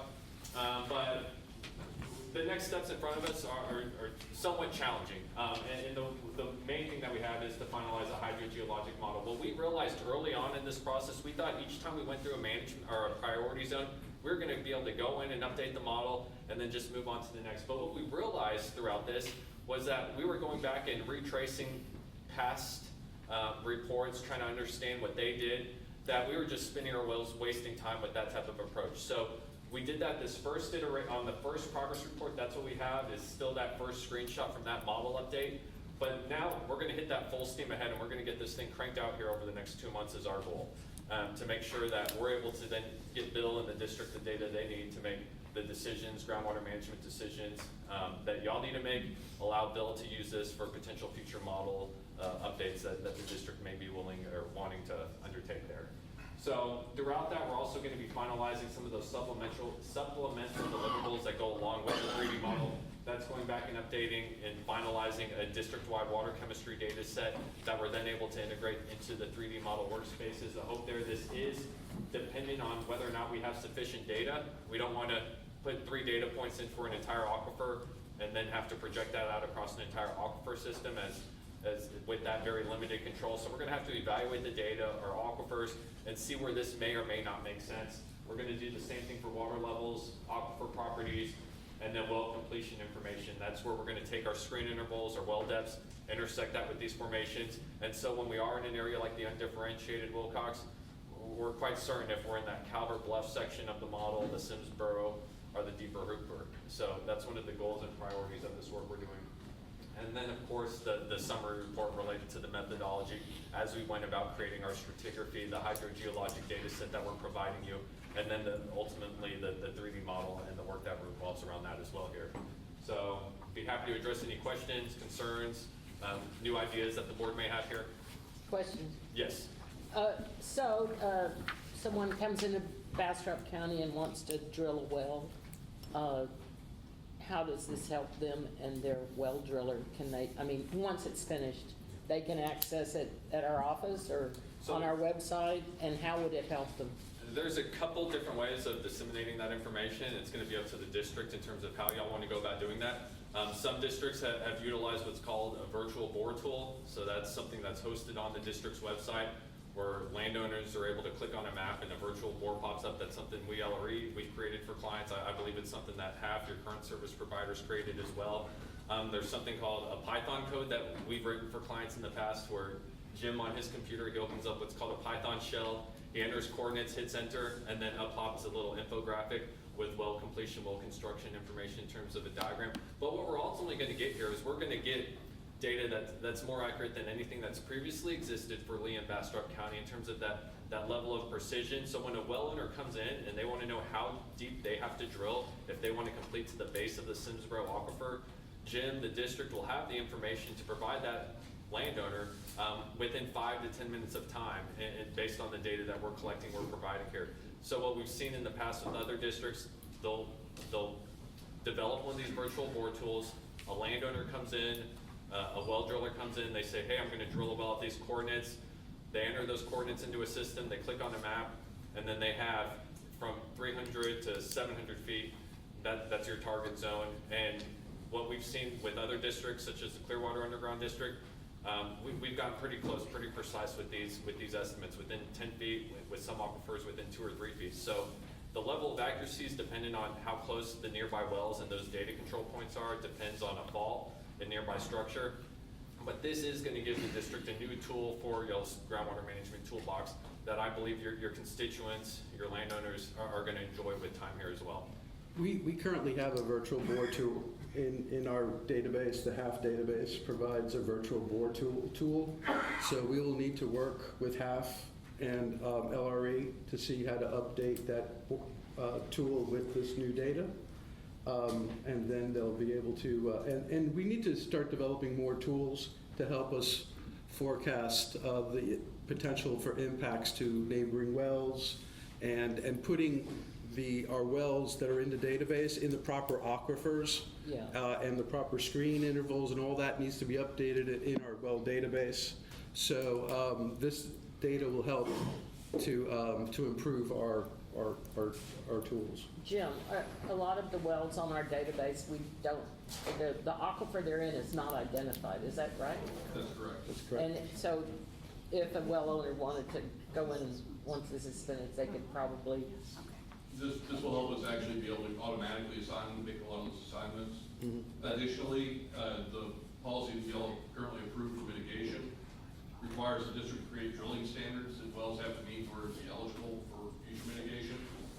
This tool will help us figure out, for a particular location and a particular well depth, what formation is it completed in, and what will the future water levels be, so we can then provide advice on where a pump can be set to avoid the need for future. So all of these things will play together very nicely. This is just the first step. Some of it's going to be more back end for district staff, but I think that's where most of the utility for this is going to come from. okay. And to address the comment there related to HAF and the current virtual bore tool you have currently, we have worked with HAF in the past to integrate these data sets into their virtual bore tool. It's something that happens pretty seamlessly between consulting firms here, so that's something that is doable.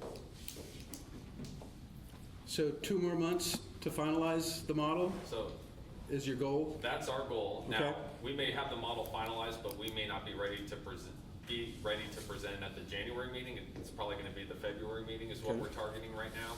And the goal also is to make this available to the public. Correct. This is something that That's the it. 3D model Right. will have supplemental figures, so 2D representations of all these surfaces. But the 3D model itself is downloadable as what's called a leapfrog viewer.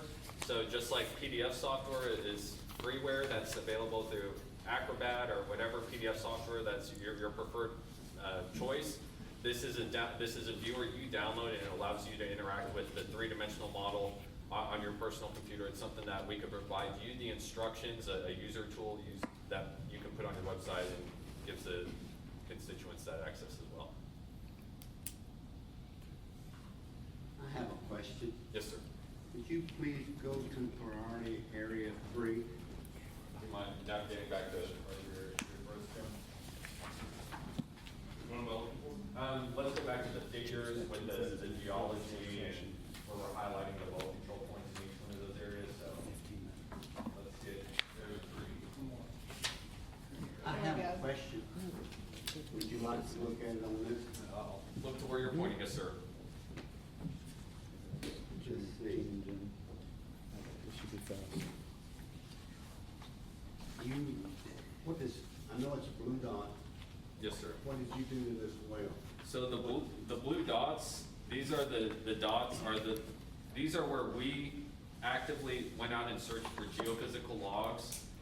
And these blue dots normally correspond to where there was an old exploratory gas well. But what that blue dot tells me is we have a geophysical log that shows us what that subsurface geology looks like. Now we're closer to the outcrop areas here, so we're probably only going to get information on the Simsboro, Hooper, some of those lower Wilcox formations, and then the midway, so the base of our Wilcox formation. But that blue dot tells me we went in there and we added data at that specific location. Now, did you go down into the well? No, sir. This data was probably collected 50 plus years ago by an oil and gas company that was doing exploratory drilling at that time. Okay. And, okay, thank you very much. Yes, sir. Happy to address your concern. Thank you, Question? Any other questions by the board? Thank you, Vince. Thank you. Appreciate it. Good job. Thank you.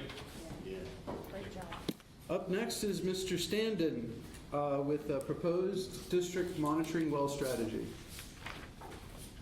Good evening, Mr. President, board members. This has been, I've worked on this a few months. By the way, I've got water because I've been having an annoying cough from allergies. I've been scribbling, taking notes tonight, listening to the meeting, and I've been attending meetings now for 6, 7, 8 months now, I guess. And what keeps popping up is our understanding of these aquifers and what's going on with them. And the monitoring system is absolutely key to everything. It's the most important thing you can do is your monitoring system. And I have a reviewed monitoring system, and that's what I'm going to talk to you about today. So, next page. So, Vince has heard me say this. We worked together for almost 10 years now. I bet you a week or 2 weeks haven't gone by where I said, again, the most important thing in District 2 is monitoring. And for you, monitoring provides you information of DFCs, your mitigation, surface groundwater systems. One of the things I'm going to suggest toward the end is you need to get water quality of all your monitoring wells. You need to get a baseline established now. So the other thing about a monitoring system, you've got to be consistent with your monitoring system. If you set up a DFC program, you've got to monitor your whole wells in the system, not just some of them. And you've had limitations in the whole thing, and so it's time to move forward with your monitoring program. That's why we hired you. So what are the requirements for monitoring? The first one, this page, is that I'm going to propose to you some monitoring well locations, and I'm going to do all the process I wish to decide on the monitoring wells, but I have not contacted the monitor well landowners or anything like that. I have no idea the access of what I'm about to propose. That's something that has to be done. In regards to the rest, I've looked at data, historical data. All the wells I'm recommending to you have screen intervals, and that's something you need to know. We have, confirm the aquifer. Ultimately, a 3D model will confirm all this. So you'll know you'll have screen intervals and tops and bottoms of formations, which, right now, we know in some areas, but we don't in a lot of areas. One of the things about monitoring systems, we're trying to figure, when you have data points and you try to draw a contour line, if you have 2 points, there's no way to get an idea of how that line's shaped, but you need 3 or 4 data points to get an idea. So contour is, when we contour water levels, it tells us the flow direction and the reaction to whatever pumping activity. So it's important to have, when you do monitoring system, you can't have it in a straight line. You got to stagger. You got to develop a system that allows you to interpret the data.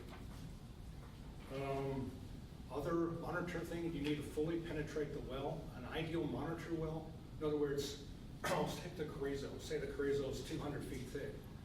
A lot of people, when they drill a water well, they'll drill down to hit water and they go another 50 feet and stop. Well, that's not bad. But ultimately, these water levels will maybe decline past that 50 feet. So when you choose monitor wells, you want to choose the deeper monitor wells in the system. So your system, you can maintain that system for decades. That's the idea, a long-term system.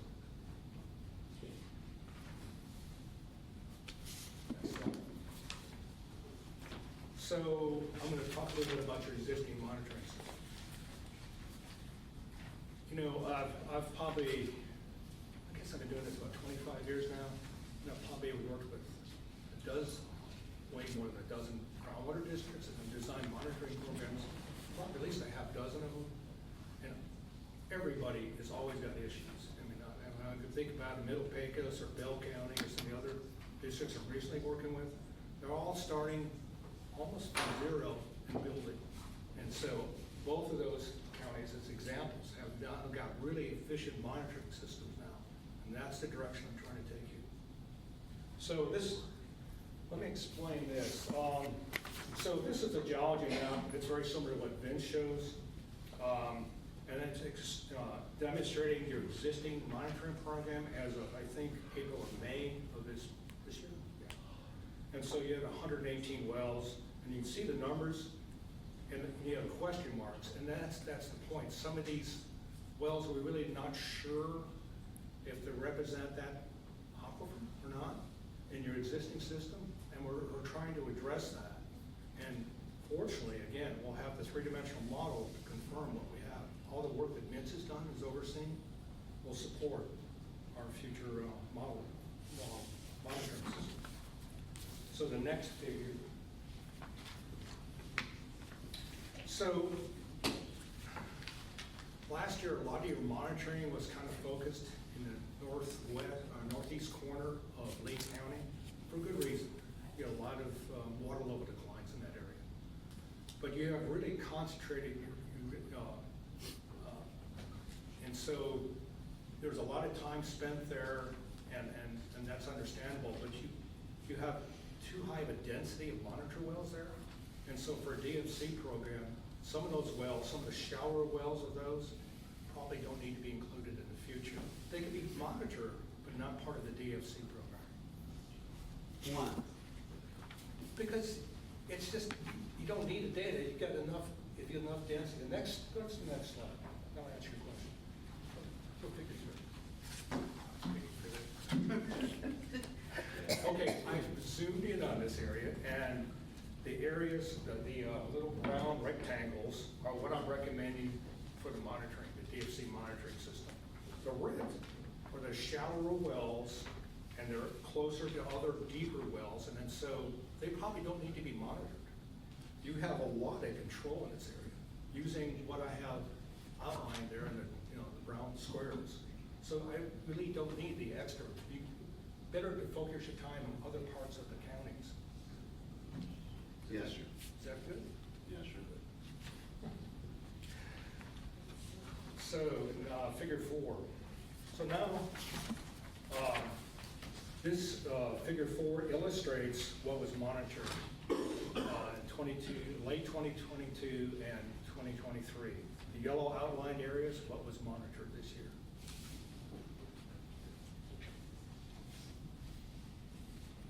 Let's go to the next slide. So I'm going to now propose what the direction I'm going to recommend to you. So selection criteria for monitor wells. Well, first of all, you want to pick locations where you don't have control already. Gotta know screen intervals. If it's a shallow well and it's in an outcrop, that's probably fine. And you know it's in the outcrop. If you know how deep the formation is and it's in the outcrop, you probably can live with just a TE, but for most part, you need screen intervals. The well diameter. Nobody wants to go out and try to measure a water level in a 2 and 3 inch well. They want 4, 6, or 8 inch wells. So selectively going through the wells and picking the larger diameters. The well purpose, if it's irrigation, municipal, you don't want to pick windmills. You want to stay away from certain types of wells. You want to pick wells that are easy to measure. Well depth, again, the deeper wells are preferred in an aquifer because it's more representative of that aquifer system itself. Do the abandoned oil and gas wells? We're going to get to that, and I looked at that. But those are, 3,000, 4,000 feet, and there's only 4 of them, and I'll get to that in a slide. And then, of course, you want to get representation of the outcrop and then down dip in the confined portion of the aquifer. So you need representation as best you can with that. So as Vince has presented, we have a lot of control. We have a lot of geological control. So we'll be able to assign, and I've already done that, and for all the wells I'm about to propose, but I don't know that for sure until we figure 5, this is data that Vince didn't talk about. He did talk about it, but this is the additional data from the Texas Water Development Board and TDR that you're also getting. That has, see, all the ones from the TDR, which are yellow wells, 80% or 90% of those have screenables. We've got that data. That's part of what we're delivering to you. The board data, probably 20-30% of them have screenables, but that data has your water quality, it has your, we have pump tests for all this. We have all the pump test data, not all wells have pump test data, but we have all the pump test data assembled for you. Now that's part of our deliverables for you. So ultimately, when you get the three-dimensional model, I think you'll be able to click on a button and turn on TDR wells, TWDB wells, and be able to see again that information in the three-dimensional model. Figure 6, next slide. So now we're going to go through the aquifers. I asked Jim for a priority of the aquifers, and this is the priority he provided me. So the Simsboro, when I say priority, it's probably the most, I don't know, Jim, what? Rate them based on permits and impacts. Okay. Yeah, that's what I meant. Anyway, so the, gosh, is that pink? I don't know, whatever color it is. It's pink, maroon, whatever. Represents the wells you presently have, and the yellow dots represent the new wells I'm recommending for your monitoring system. So going through, I went through, so it's what? Almost 5,000 some wells. I looked at the data for 5,000 wells to predict these wells out. So I high graded the very best of the best. So that's what I'm proposing. I can't guarantee that the landlord is going to give you access to this well. I can't guarantee you get into the well, but we have a starting point and we know where we want data. So figure 6, I'd say is Simsboro. Figure 7 is Carrizo. I forgot to add the blue triangles or TWDB wells to that. So there's a total of 9 wells, new wells proposed for the Carrizo.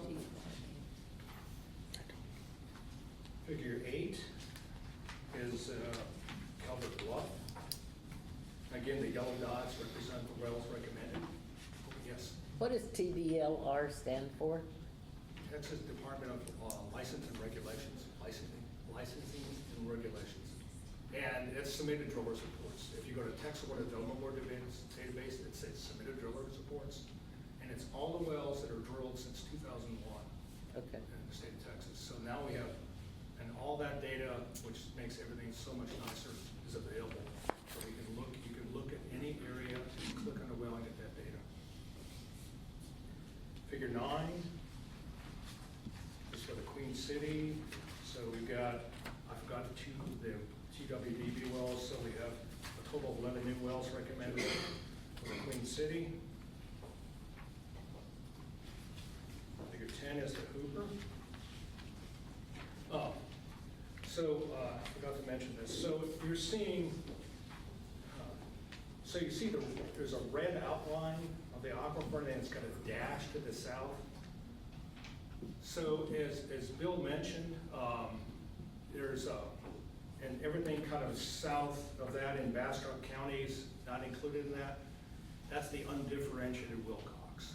And so with our new data, I think we'll be able to continue that, our formation outcrops through that. And we might be able to, that's, what do you think? Yeah, I think we will. So we will be able to continue that.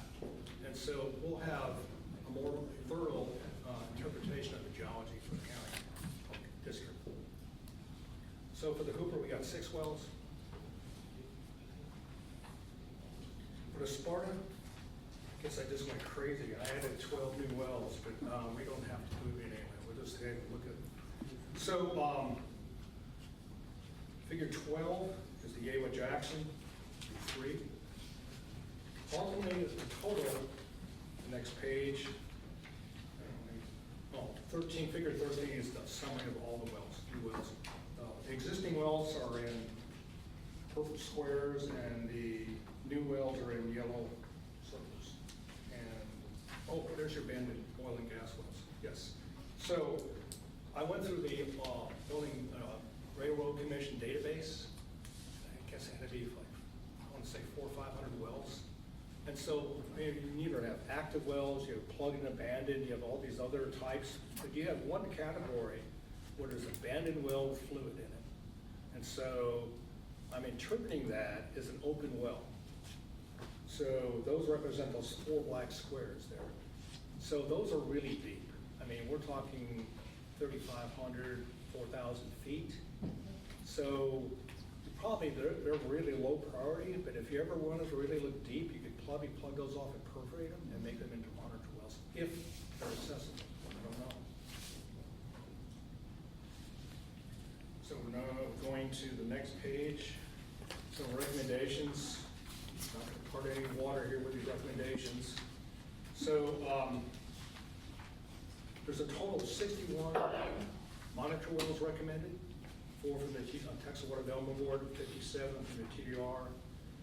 After listening to discussions for the last 8 months, I'm going to recommend, in addition to, say I was taking notes, that I recommend piezometers in some of your shallow water systems.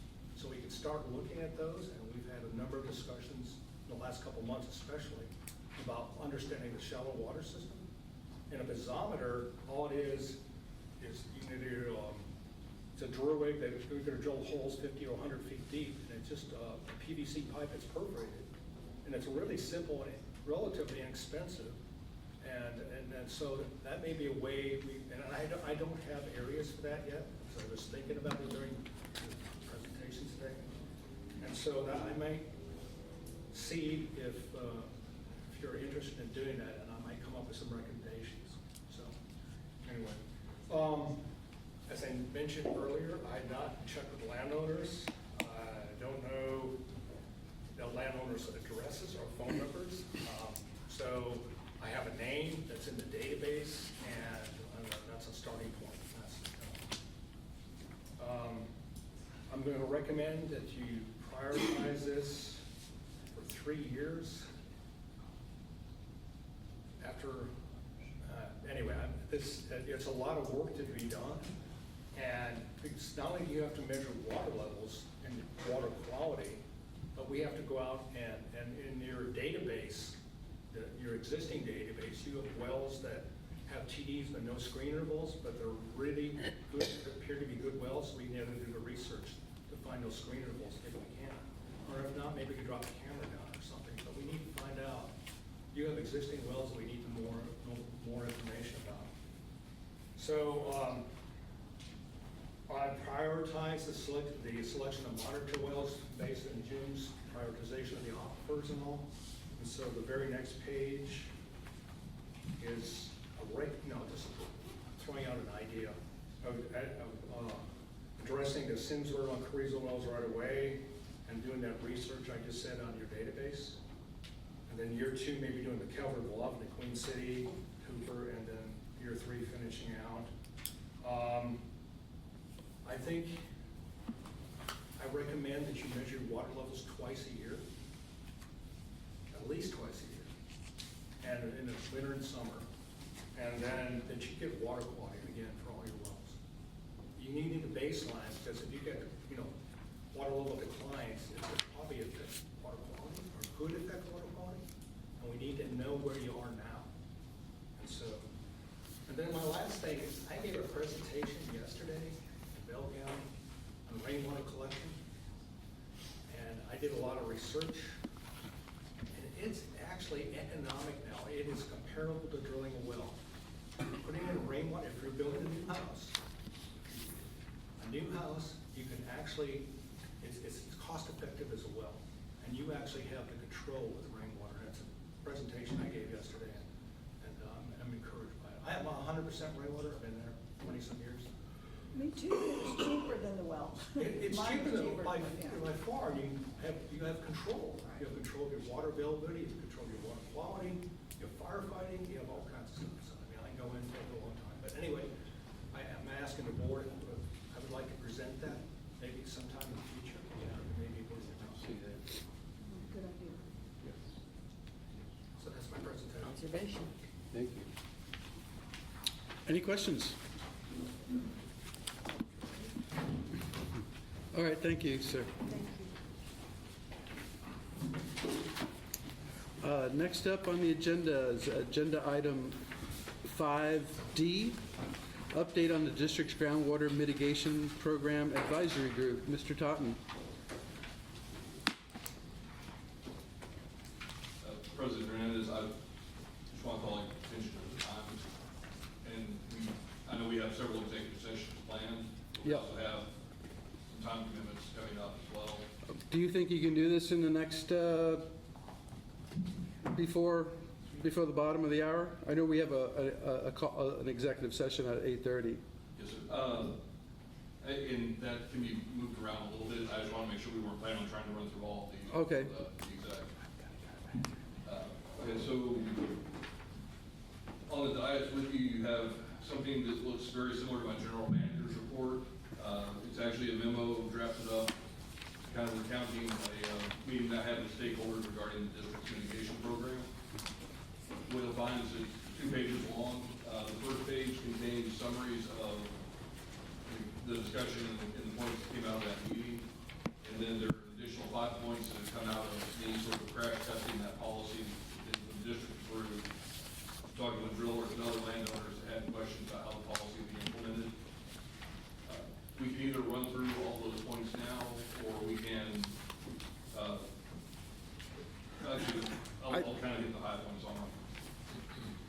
So from the stakeholder, the feedback from meeting with stakeholders from Lee and Bastrop County, they're concerned about sort of acknowledging who bears the cost of the diagnostic process for wells, that, having the well diagnosed to determine whether it's eligible for mitigation, and having that documented as part of the application process, so some revisions to our current forms for that.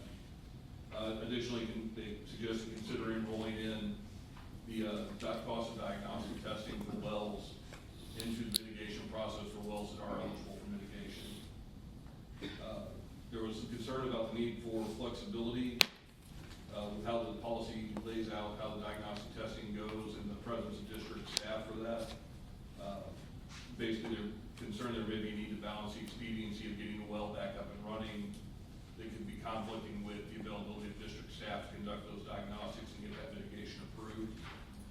You can think of this as a deputization clause, that maybe we need to have some approved third parties that can act as district delegates for that process if we're in a period of, low availability and a high demand for mitigation review. Next suggestion is one I really wish I could have taken credit for, and that is in the short term, they suggested the district consider utilizing the funds from the export fee to pay for a dedicated field technician for mitigation related work and water level monitoring. And this would be water level monitoring aside from what Alan discussed. This is more about the spot checks and keeping an eye on places for wells that are not for DFC compliance, but just for general public information. And we'll discuss the money from the export fees shortly when we discuss the budget. And finally, there is some very serious concern that as structured, the district's reimbursement policy could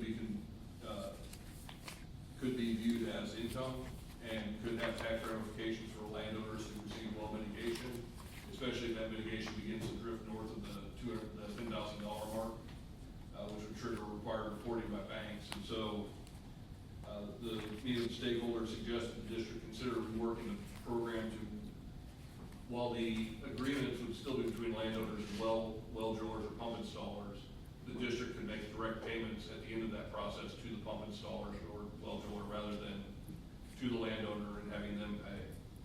I spoke with Natasha about this question, and the tax experts at GDHM reviewed it and felt that we could have, with some changes in the documentation to the program to make it crystal clear that it is a reimbursement, we could avoid the tax implication question. But there are the two approaches that that would need to be weighed. Do we want to, through all of our discussions, the district's been very focused on making it a reimbursement program. Do we want to step away from that and go to a direct payment system for the sake of avoiding possible tax implications, or do we just want to beef up the documentation of the process to try and So those were kind of the key takeaways for me with the landowners. A few things that have come out just in my review of it, and like I said, I kind of crash test this with drillers and other landowners. We do need to change the effective dates on the policy that was approved, because currently, there's a set aside for well owners who mitigated their wells between the program suspension in February 2022 and October 2023, when the board approved this new mitigation program. However, we don't currently have the diagnostic program and some of the other associated things for the mitigation program up and running. But as the policy is currently written, any well owner that mitigated during this period between the end of October and January of 2024 would have to go through a diagnostic program that we don't have.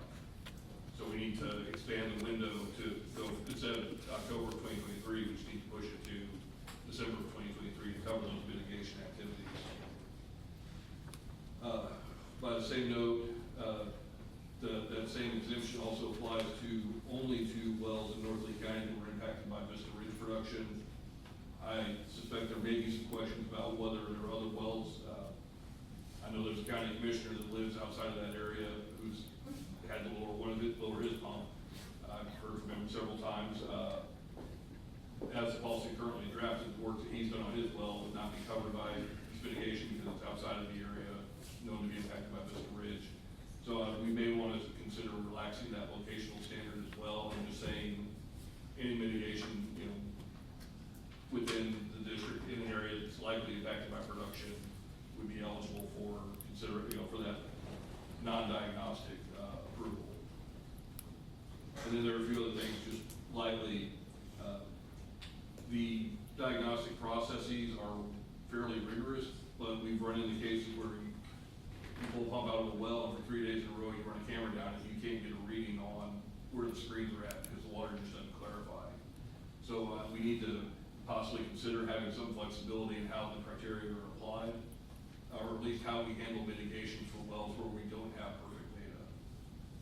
And then finally, there is, the last two, the district policy states that we will not replace a well with a well more casing diameter. It's a flat, hard statement inside the policy.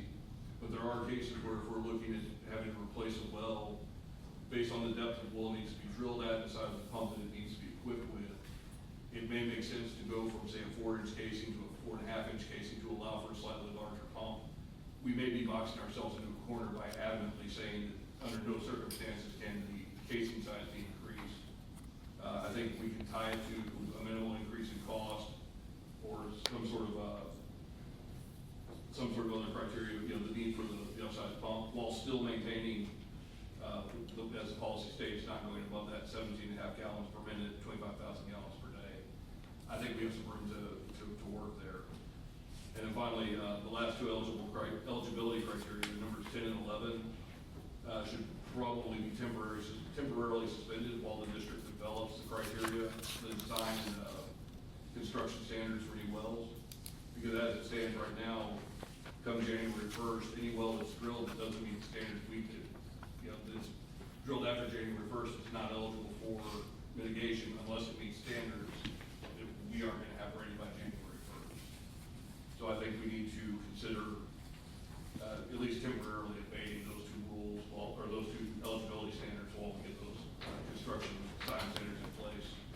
And those design standards, as I mentioned, the three-dimensional model from Vince combined with results from GAM modeling, we can put those together to come up with a tool that'll say, for a particular location and a particular depth, this is where your pump should be set to be future-proof. But we don't have it today, and we won't have it January 1st when the program goes into effect. So those are the considerations I wanted to relay back to you all. I think the idea was to come back in December and consider any changes. So please take a look at the memo. If you have questions, let me know.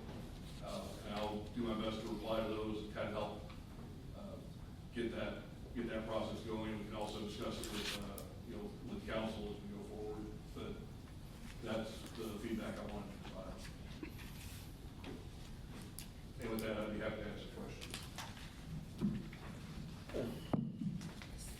Jim, do you think what you've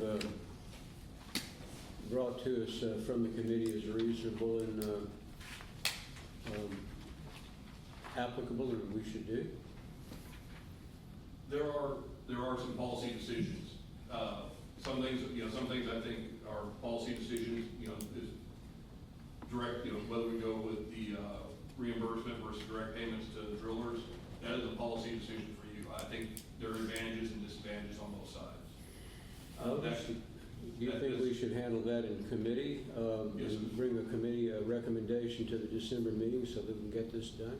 Yes, yeah. I think some of this needs to go through probably two different committees at the same time.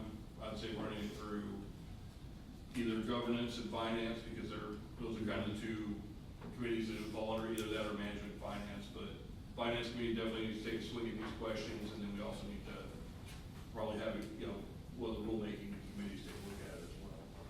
Thank you. Any other questions? All right, thank you, Mr. Totten. With that, we'll enter now into executive session. We'll go to agenda items 6B, C, and D at 8:29. So 6B, executive session of the board pursuant to Texas Government Code, sections 551.074 and 551.071, or any closed session permitted by law to consult with our attorneys and seek advice on personnel matters under item 5H above. And then 6C, executive session of the board pursuant to Texas Government Code, sections 551.074 and 551.071, or any closed session permitted by law to consult with its attorneys and seek advice on personnel matters under item 5I above. And then 6D, executive session of the board pursuant to Texas Government Code, section 551.071, or any closed session permitted by law to consult with attorneys and seek advice regarding LCRA via Lost Pines Groundwater District, cause number 423-9385, Bastrop County District Court, or LCRA lawsuit number 2. So we will now enter executive session at 8:30 p.m. Okay, I'd like to reconvene the meeting at 9:05 p.m. There were no votes were taken. And I'd like to get back onto the agenda then. We were up to regular agenda item 5E, which is the discussion, the consideration, and possible action regarding the district's draft 2024 fiscal year budget and the 2023 budget amendments. Mr. Totten. Thank you, President Hernandez, members of the board. All of you should have received copies of the budget that has been reviewed and approved by the Finance Committee, along with a description from Director Smeg regarding some of the basic outlines of the proposed budget. If you'd like, I can run through the kind of the big ticket numbers and address any questions by section you may have. Starting off at the expected revenue for 2024 is $1,688,095.42, and that is strictly revenue from permitting fees. That doesn't include export. We will not know what we're going to collect from export until probably February of next year, because it's going to be retroactively collected based on the previous year's exports. Best guess is probably going to be around $10,000 just for the last quarter of 2023. So that's not incorporated in here. If we need to do a budget amendment to account for it, we can. Moving down into our expenses, you'll see that 2024, the staff labor line item has dropped from $302,000 to $295,000. That reflects the removal of the assistant general manager position and the addition of the education and outreach coordinator position. So what had previously been a professional services line item budgeted for $45,000. That professional services line item has been removed, and instead the salary has been added to cover that position. The remaining expenses under labor, 401k match, health insurance, director's comp, FICA, vehicle allowance, all remain mostly got hit mid-year with a rate increase from TML. At the time, there was, the only choice was to pay that rate increase, so we budgeted for the TML rate for next year. If the board wants to go on with new health insurance, you can certainly do that. There was just no way to do that mid-year when the rate increase came through. So right now, that's what we have budgeted, which would be a full year of ongoing coverage of TML. Office supplies, line item 6,000, nothing really changes significantly there, with the exception of I recommend creating a new line item for education and outreach related expenses. Basically a specific budget for our school programs and our outreach programs, and that's $5,000 to start with. I don't know where that number really needs to be, so I just kind of put in 5,000 to begin with. If we need to adjust it, we can as we go through the year. Under professional services, we added another 50,000 into hydrogeology, and another 100,000 legal, bringing those to 250,000 and 500,000 respectively. Government relations remains at 30,000. Special projects, water testing remains at 15. As I said, the conservation education funding has been removed from the budget and replaced with salary for the education and outreach. And I've also recommended allocating around $12,000 for IT management. Essentially, we're getting the new office. We're going to be moving into that new office, getting new equipment for it, and some of the discussions we've had earlier this year about providing all the board members with official district email addresses, which seems like a good compromise between giving you all phones and tablets. So we start sending district email addresses, so that $1,000 a month essentially covers the cost of having managed IT infrastructure, somebody that can manage our IT infrastructure for us remotely, provide the district with those additional email addresses and manage all that for us. And basically get me out of the networking closet and let a professional handle all of that. So that's the $12,000 recommended there. We're still gathering bids from other companies. We may be able to get it cheaper, but $12,000 was the first one that came in, so I just use that as a baseline. The 8,000 operating expenses are all relatively unchanged, with the exception of somehow in 2023 we did not budget for legal notice, which will also be a very big budget amendment that we have to make this year. But we added 9,000 into the budget for legal notices for 2024. Everything else should track pretty well the same. A little bit of an increase for office equipment. The line item for paying for building rent has obviously gone away. Now we've purchased the building in Smithville or in Giddings. We have a little bit of money, a little bit of additional money for utilities and for repairs of the building if needed. And then we increased the funding for the website, the district website, because we got hit with a cost increase last June from our current web provider. We'll be looking at new web providers for the website starting early next year. So if you total all of that up, it comes out to about $1,440,956, which leaves a surplus of approximately $247,000. If you take from that $150,000 that we have committed as a matching funds for the Bureau of Reclamation grant, that leaves about $97,000. The budget committee recommends pulling $50,000 of that out for the purchase of a district truck, which would leave $47,139, which would be put into the contingency fund for next year. At that point, that basically zeroes out our revenue versus our cost for the year. If y'all are comfortable with it, we can move on it tonight. If you'd like some time to look at it and ask some questions, we can certainly come back and deal with this in December. We're gonna have to deal with the budget amendments at that point anyway, so this is kind of a, at the board's discretion, how y'all want to act on this budget tonight. Or if you want to put it off for next month. Question, the Finance Committee does not need to meet on this topic of the 2024 budget again, right? Yes. The committee's good. Yeah. Yes. Okay, so we could move on the budget if we Yes. wanted to tonight. But the 2023 amendments, those will definitely be for December, Yes. and we will handle that in December. Having learned the lesson, we can't do it. Right, because our auditor told us that we have to do it in this year. So we could either table this till next month, because we have to do the amendments anyway next month, or we could vote on the budget tonight. President Grant, there is one other point, just to, because some of the board members asked about it previously.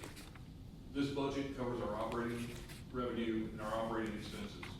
The mitigation fund that has been approved by or the mitigation policy that has been approved by the district, that is not funded out of our revenues. That's going to be funded out of our tax pool account, our savings, for the near term. So that's why that is not reflected in this budget. So when we do, when we finalize, I guess when we finalize the mitigation program, we'll also need to authorize a certain amount of money from tax pool to be set aside for that mitigation program. But I didn't want anybody to see the budget and think that, well, we authorized the program, but we didn't put money to it. This budget is just dealing with our operating revenue, not the revenue, money coming from tax pool. So just, we wanted that for the record. Okay. Any questions? Act on the proposed budget tonight, since we've already Yeah, discussed I it, agree. why don't we just go ahead and do it instead of pushing it off? Would you like to make a motion? Yes, I'll make that the motion. So the motion is to adopt the 2024 budget. I hear a second by Mr. Sherrill, and the motion was made by Director Larry Shaddy. All those in favor? Aye. Any opposed? Hearing none, the motion passes to adopt the 2024 budget. Okay, Jim, why don't we stick with you? I'm going to just skip over F temporarily, and let's just go to G, since G is, you've already kind of touched on it, Jim. So let's go to agenda item 5G, discussion, consideration of, and possible action on a proposal for the district IT hardware and email services from Stratmont Group. Yes. Again, Mr. Totten, you kind of started along this path. Yes, sir. And unfortunately, I think what we really need to do here is going to need to table this. Yep. We were pursuing the commitment from Stratmont Group to install our network, all of our IT infrastructure for the office and do the management. That runs afoul of our procurement policy, so we're currently back out gathering new quotes from other companies. So right now, Stratmont is the first one that we got in. But we'll, come by December, we'll have bids from other companies. And I'll touch on how that's going to affect our move during the manager's report. But Right, so this Stratmont Group is just the first of at least two or three, three proposals or bids.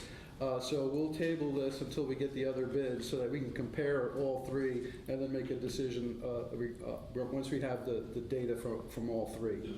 Okay. And maybe we'll have that for December. I That's expect the to goal. have two of them by the end of this week, and the third one will probably be at the end of the month. So. Okay, so it looks like for December, we might bring this back up, and we'll have all three bids, and then we can compare and make a decision on three or four I bids. believe it'll be four bids. Four bids by then, okay. Any other questions on this matter? All right, with that then, we will table G, or we'll make it for the December agenda. I'll make a note of that. All right, so I was thinking we might table F until Natasha's here so she can explain and justify the increased costs. She's not going to be here in December. Oh, she's not?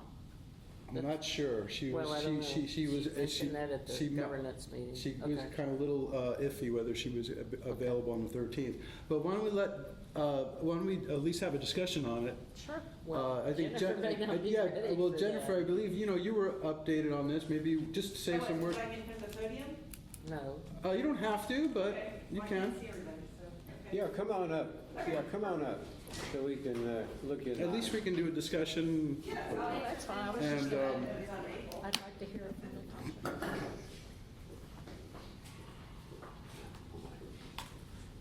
I'm gonna tell Okay, them so to let me talk. just, so this is item F, 5F on the regular agenda, discussion, consideration of, and possible action on a proposed amendment to the legal services contract for the law firm of Graves, Doherty, Heron, and Moody, PC.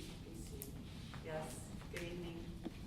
So for a summary of the proposal before you, there's basically 4 changes from the past engagement agreement. And before I get in there, obviously, Brave Story is very proud to represent the district, and we have enjoyed our relationship with you since 2011, when we first started representing the district.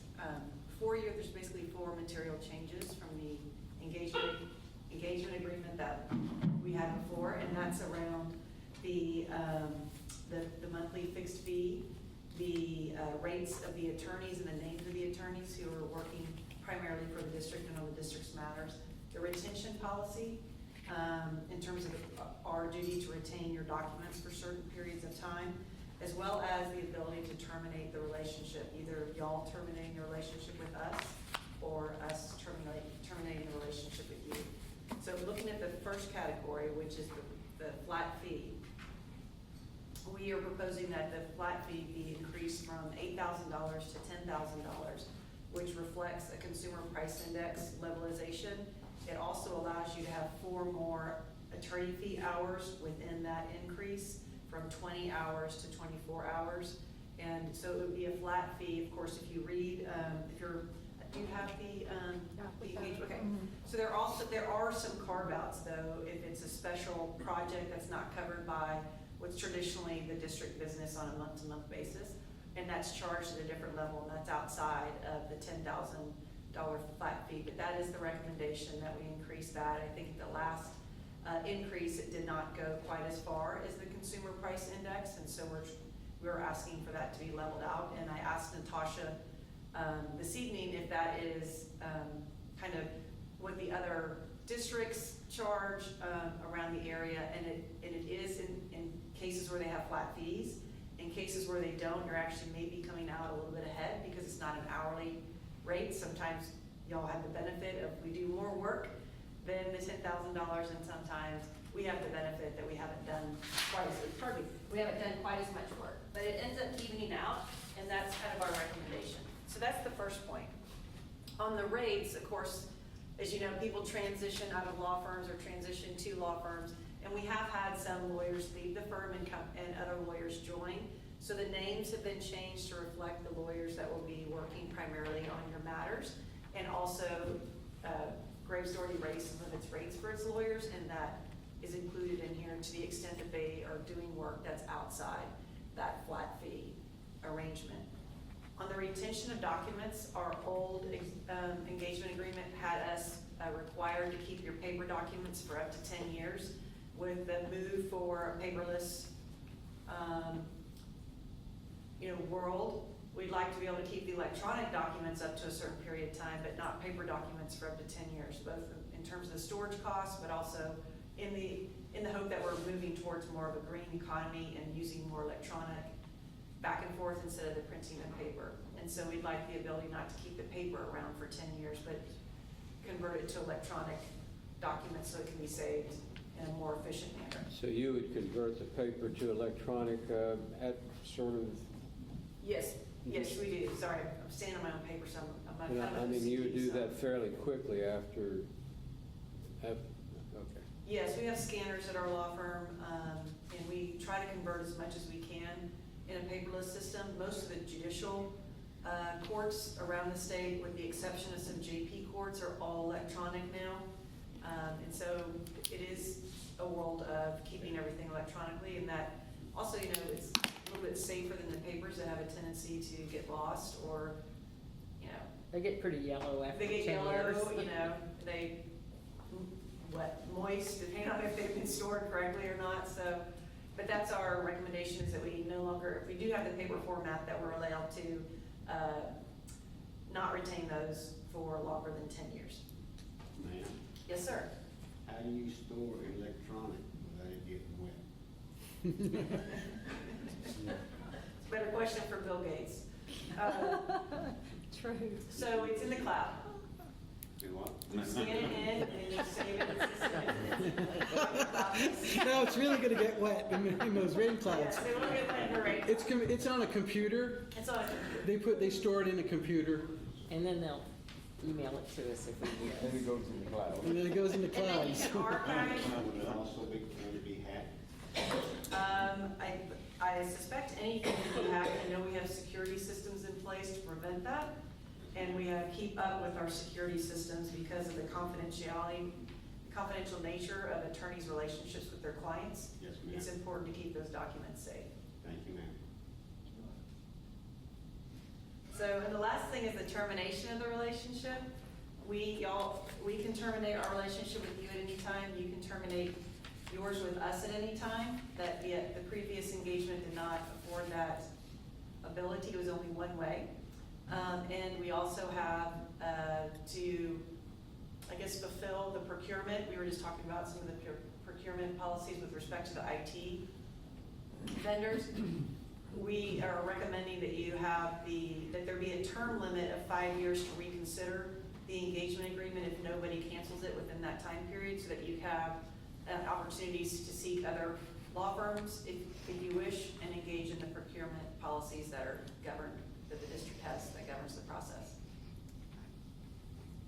And those are the 4 major categories of changes from the previous engagement agreement.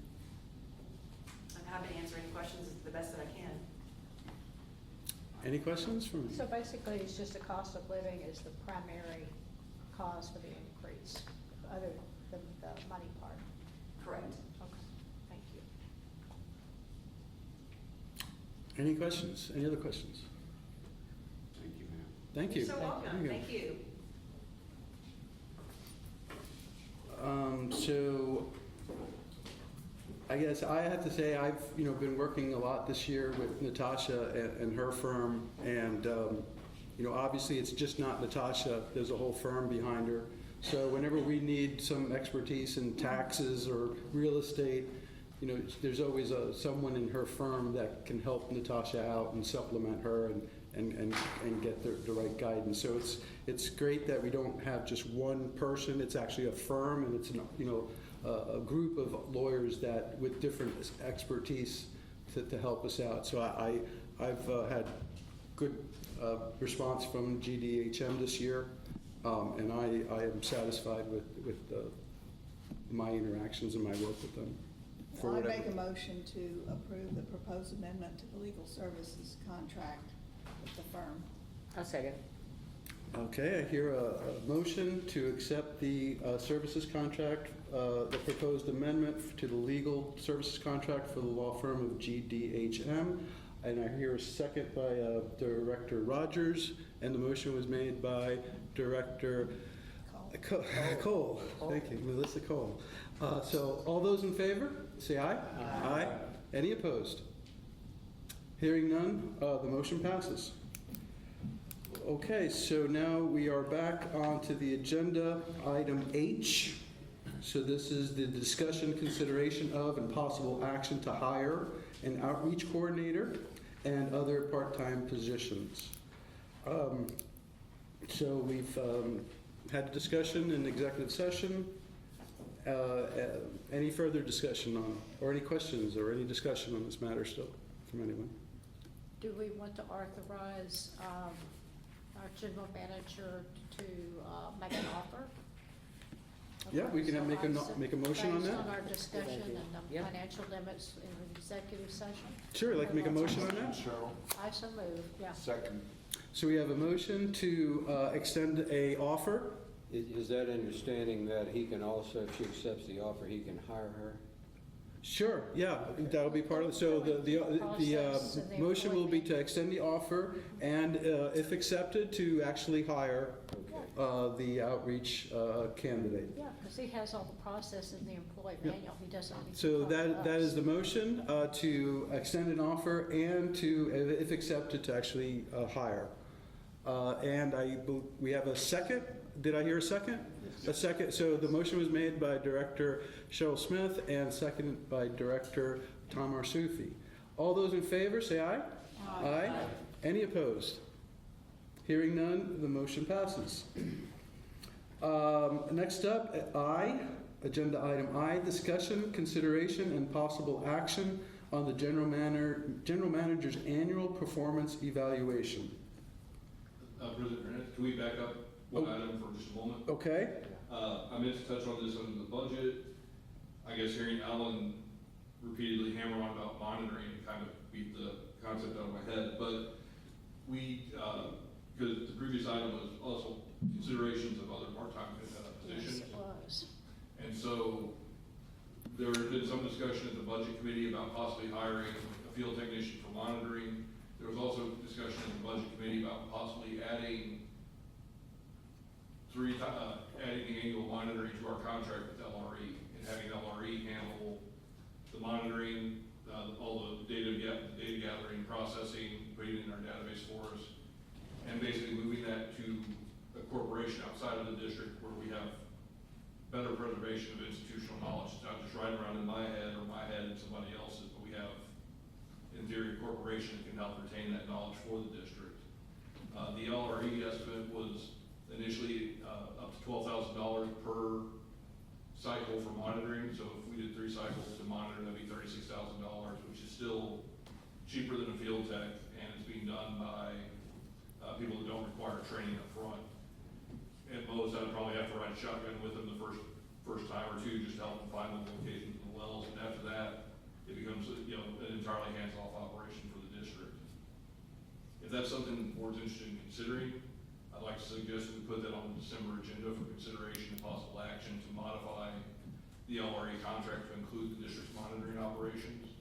If not, then I think we need to consider a December agenda item about hiring another field technician to do both field monitoring and also working in the mitigation program. We may want to have both of those discussions at the same time, actually. So, Jim, have you talked to Natasha about whether we have to, that we can amend the contract by $36,000 a year, or do we have to take bids on that? Because that's over 5,000. that is a good Natasha question. Yeah, I'm pretty sure that we have to take bids, but I don't think it's in the contract at all. But it might be, there might be a phrase that says all other services. I don't Right. know, I haven't looked I at would it. also like to recommend that we review the procurement policy in January. I understand the intention behind it initially, but there are times where things like this, where we have something that doesn't need to take 6 to 9 months, or where it needs to be resolved more quickly, but that procurement policy is kind of standing in the way of it. Just a suggestion for the future, Yeah, but. but it's also state law. I think, in speaking with Natasha about that, I think we did set some of those levels ourselves, not necessarily. Some, yes, yes, So we may have some latitude to move some of those numbers yes, around. But that's true. Okay, so we'll put this on the December agenda, and if we can pursue actual, like a contract with LRE Water, something that maybe at the end of the day in December, we could actually vote on and sign, if possible. if possible. So try to actually work some language and a contract with LRE, assuming we could just add it to the existing contract. If not, then yes, we're going to have to go through an RFP process, and It so. can be fast, I mean, it can be. Yeah, we It could doesn't have to be 6 months. Oh, no. That was the first It reading. could be 60 days. Yeah. So we'll make note of that. We'll put this for December, and we'll try to get something in writing from LRE. So if we do decide to go in that direction, we could just sign off if we're allowed to. All right. So we'll make a determination between now and then in terms of do we need an RFP? Is that required for these services? Okay. Anything else on the other part-time position in item H? Okay. So item I, discussion, consideration, and possible action on the general manager's annual performance evaluation. Would anyone like to make a motion? I move that we take the action that we discussed in executive session. And I will second that. Okay, and that is to follow the governance committee recommendation. Yes. So the motion is to follow the governance committee recommendation regarding the general manager's annual performance evaluation for 2023.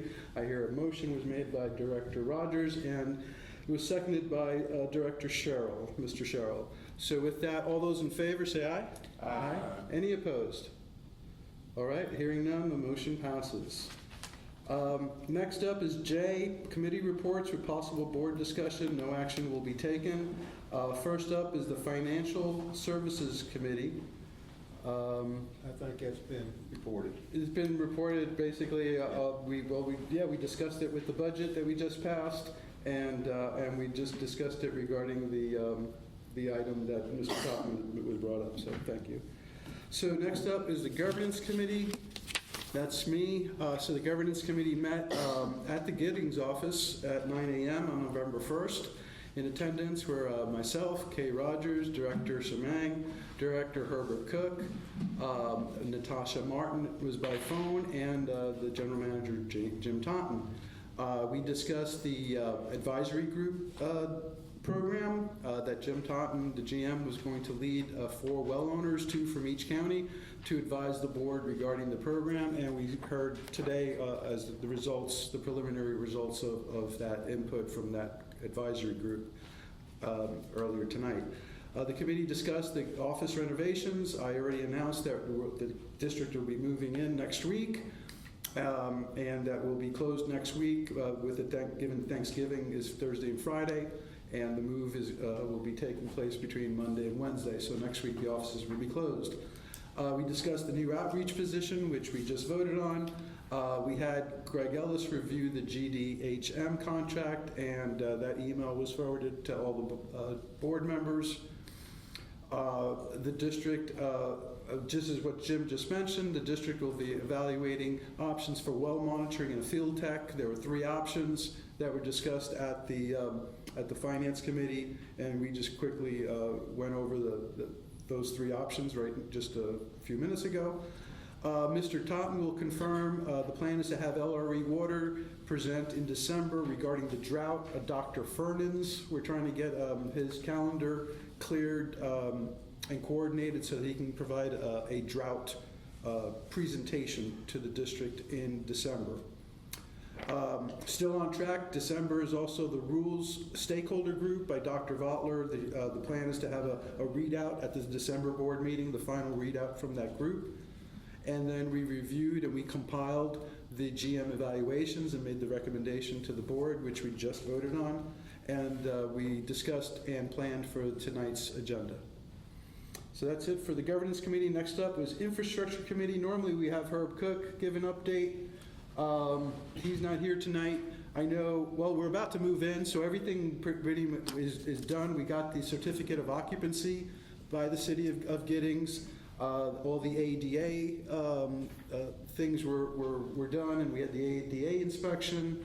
There's still, a handful of open items, furniture, a couple of placards, exterior, cleaning up the exterior, some landscaping. But in terms of moving in, we're ready and to move in next week. We need to get a little sign up. We'll just, we tabled the sign, so the sign is still in tabled. We'll come back to it at some point. We'll print signs out and put them in the windows. People will figure it out. Can we drag the one from Smithville? Yeah, we still have that existing Smithville one for the time being. No, There you go. it's all right.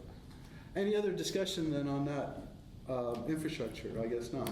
Well, there is no really discussion. But any other questions on The building? on the building? I guess Yes. everyone's seen it. Right?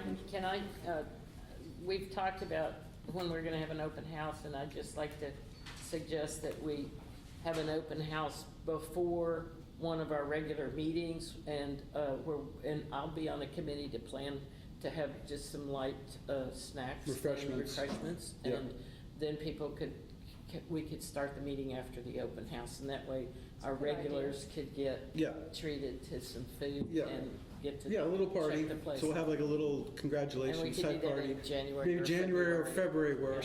or it's January or February.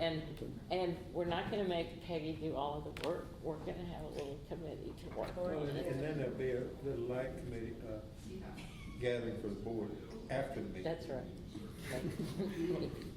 We'll see. All right, so that's we'll work on having an open house. I'd like to be involved. Okay. Okay. We'll have you lead it. Hospitality. There you go. Hospitality committee. All right. So next up is the Education and Outreach Committee, Dr. There is nothing to report. Okay. Management Committee. We met yesterday. We discussed agricultural pumping proposed rule changes that we discussed several options. We did a management plan review, only a couple of areas. Goal 5, about having a map indicating contamination hazards due to mining operations and future monitoring for water quality in the same area. We also looked at the district-specific goal of education outreach because we had some due dates in 2023. We also discussed setting up a web link to record the results or the status of the performance standards in the management plan so that not just the public, but that we can keep up with, you know, what actions we've taken. Sometimes we need to close it out because we achieved it. Other times we need to change the dates, etc. We discussed House Bill 4445 that Representative Stan Gertis submitted in the last legislative session, which did not pass. It applies to water supply operations that have over or have at least 150,000 or more connections. You know, looking at water loss of those areas, and we discussed ways to implement our own rules, including incentives, not just rules, to prevent water loss. The Lee County Carrizo Groundwater Management Zone, we're still waiting for LRE to give us the data before we set up our own rules. I believe this was actually due back in May and it got put back several times because of other priorities. They're going to be working really hard to get something done probably in the next couple of months, but we don't have exact dates. We also talked about the hiring for monitoring and mitigation programs. There is a Middle Yawa Creek watershed protection plan, mostly in Lee County, that will be beginning in January to address E. coli, low dissolved oxygen, and degraded habitat of the watershed. We also discussed, and as all of you know, Lee and Bastrop County lose on their tax revenues. For example, like Manville, they bought the 100 acres up the road from me. It's tax exempt, so every time one of these comes in, Lee County is losing tax revenue because they're nonprofits. Now, it also includes the infrastructure of the pipelines and the land that it's on, if they bought the land. So basically, we're discussing using some of the money from export and production fees to create a roads and bridges fund for the counties to be able to recoup some of the money that they lose because of these being present in our counties. So that's it. Okay, thank you. Next up, the General Manager's Report. Item K. No action will be taken. First comment, Jim, which Director Rogers brought up, the dates on your memos are incorrect, I believe. Both memos, the one for the stakeholder regarding mitigation and your General Manager Report, has the date of the 25th of November? You are correct. So, Director Rogers caught that one, so it should be the 15th in your memo. I guess I was just looking forward to Thanksgiving. There you go. Thank you for that correction, Director Rogers. General Manager's Report for November of 2023. During the period between October 1st, October 31st, 2023, 13 new wells were registered with the district. No pre-existing wells were registered with the district. Unfortunately, only 4 wells were gated during this period, although weather permitting, now that we're through the bulk of our work for this year, I'm hoping that first week of December to get out and get through the vast majority of the district's monitoring. It'll be later than usual, but we'll be able to get it done. With regard to the drought, we've seen pretty substantial improvement in both Lee and Bastrop counties. Both counties have dropped completely out of the exceptional drought category. Kind of sad to say that extreme drought is an improvement, but you can see how the numbers have changed between October and November. GA 12 met the day after our board meeting last month in Milano. Meeting included a presentation by Carlos Rubenstein and Vanessa P. Williams on water planning and the connection between DFCs and the state water plan. The GMA agreed to begin the planning process working off of the previous DFCs and reevaluating them under the context of the 9 factors that are required 2026. And then based on that evaluation, begin to work on new possible considerations for GMA 12. At my request, Dr. Bill Hutchison did develop a post-processor for the GAM model, for the currently used GAM model. Currently, the reason that we've had to, in past cycles, the reason we've had to use a variance was because different consultants would interpret the final results of the GAM differently. So I asked Bill to go through and write a program that could analyze every GAM model run the exact same way. And hopefully, if we can get that program adopted by the GMA, there will be no need for a variance because everybody that runs the model will run the same post-processor, get the same results, and when we send it to the state can use that same program. And so we no longer need to worry about variances or any of the tomfoolery that goes on, with regard to how those variances are created and employed. So, first hurdle is getting it written by Bill. We got it. Bill wrote it. We got it out to the GMA. And now we're just waiting on their comments. But hopefully, early next year they'll adopt that and that'll become a standard process. The other advantage is then stakeholders or anyone else that wants to contribute to the DFC process, if they have a model run, they can use that same post processor, and we know it's apples to apples to apples for everybody. So I think it'll be a good thing for the GMA going forward. Post Oak Savannah is going to volunteer to take the lead. We're still discussing having a GMA 12 summit, something like what Post Oak does, but across all 5 districts in the GMA. Sometime in the spring, Post Oak's going to try and set up starting with some virtual calls or virtual meetings between different different board members from the different districts. We may want to have a committee set aside or maybe just run it through the management committee, but they are still trying to plan that. I think it's a good idea. It's just going to be a lot of work to put that together, but we'll keep working on moving it forward. The district offices are moving to Giddings. The snafu with the procurement of the IT back end is going to be a little bit of a problem for us, but right now we've got all the offices are up on the wired network. We should have Wi-Fi set up by the end of the week. It'll be enough for us to operate, but it's not going to be enough for us to do online streaming meetings or anything like that. But we can get the IT back end and all the AV for streaming put in without disturbing too much of the district operations in the future. As previously mentioned, the final stakeholder meeting is scheduled for the 29th of this month. The final report from the mediator is scheduled for the board coming up in December. And since we're spending money, as part of the newly approved mitigation program, the district would probably be willing to consider purchasing a downhole camera. Something that can be used to validate the placement of screens, conditions of wells, to help do the assessment and diagnostics for wells that need mitigation. Currently, I do know that Post Oak Savannah is looking to sell their camera. They just had it refurbished, got back in the shop. They're looking to get one that can go even deeper. So I've got an estimate for what they want to sell it for. I'm in the process of gathering estimates from a few other vendors, and it ranges from a dirt cheap camera that by the time you get it out of the well, you don't look like Popeye because you have to manually frame up and down, all the way up to the fancy ones that come on winches, and you just press a button and it does it all for you. So I'll bring a few options of those, take it to the budget committee probably in the spring, but I think we do need to plan on budgeting for that.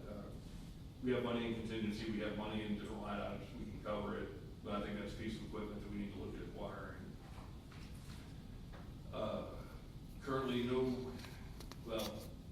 we have one pending permit. Aqua applied for another well on Monday morning, so we're just beginning to process that one. And at this time, there's only one upcoming meeting I'm aware of, and that's Region K on December 1st at 10 a.m. at the LCRA Center. Actually, I take that back. I believe it's actually in the Grange. I will verify the location and get that to you, but it's either an LCRA Center in Austin or it's going to be Little Grange 4-H or Community Center, something like that. I'll get the location updated. But that's what I have for y'all tonight. I'm happy to address any questions. Any questions of Mr. Totten? All right, seeing none, we'll move on. Item L, discussion of the Lost Pines Groundwater Conservation District legislation, related legislation, or activities occurring that affect or pertain to the district and groundwater. I do not have anything on this topic, so we will move on.